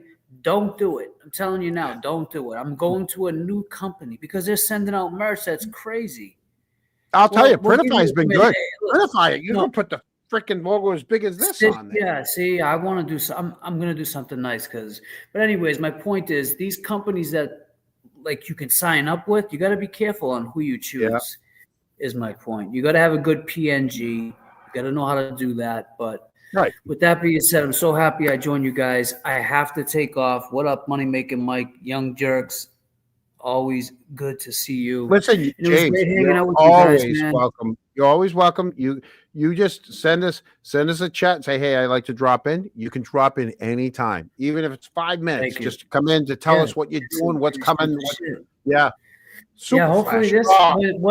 once I get this set up, Mikey knows he'll be able to come. Yeah. That's what I'm trying to do, have set up like that. And I don't want to do no pre-recorded shit. I want to do live streams. Yeah. Like just like this, but like you would see because you see like these Vlad interviews and you see all these other interviews and they're already pre-recorded. So everything's cut out, everything. And that's great. Don't get me wrong. I would love to have everything aesthetically looking beautiful, but I want the live effect. I want dude to fuck up. I want it takes my people to be- goofiness away. I can if I did it pre-recorded, I cut out half the stuff I say on here. Yeah, that's what I've learned with this shit. So probably I cut out appreciate Eric you guys. Too. Yeah, we'll All right, probably have to. James, You it's guys nice to cut me see you out. tonight. So And seeing the you good too, thing Eric. about being on the show tonight is John's going to send you a box of jerk towels. Wait a second. James, I will send you. Listen, I'll send you a text. December 5th at I'd like to 5 be at p.m. that. at the Boston Garden. December It's 5th, not 5 December p.m. That 5th. sounds cool. December Hey, 7th. yeah, December 7th. It's December 7th at 5 Well, p.m. Boozy, you find out the date. Give Boozy so I can send her the already text. in- She's quick. Well, no, he's quick too because I sent him a text and he got it pretty fast.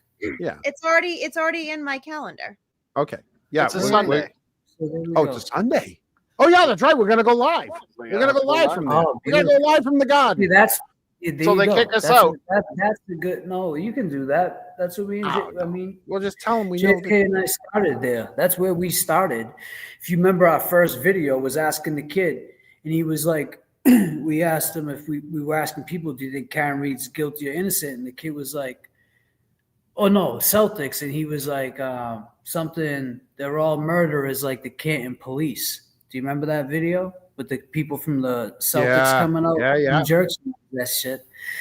And we put that in the video with the Celtics. It was a Celtics anthem. We were just out there doing a Celtics video, and we asked that question. He said, they're all murderers like the Canton police.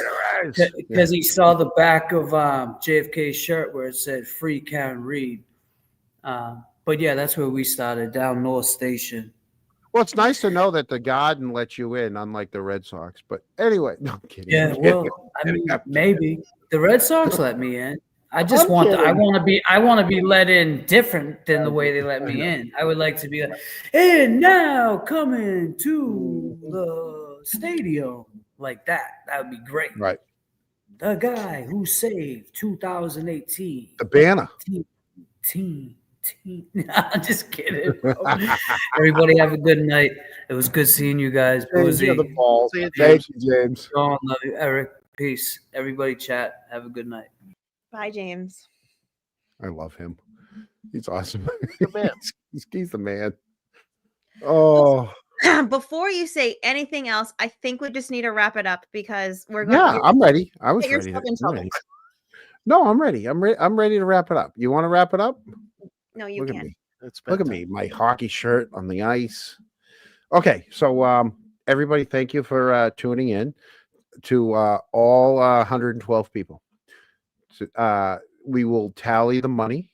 We will meet up. Eric, you'll deal with RA on his end, right?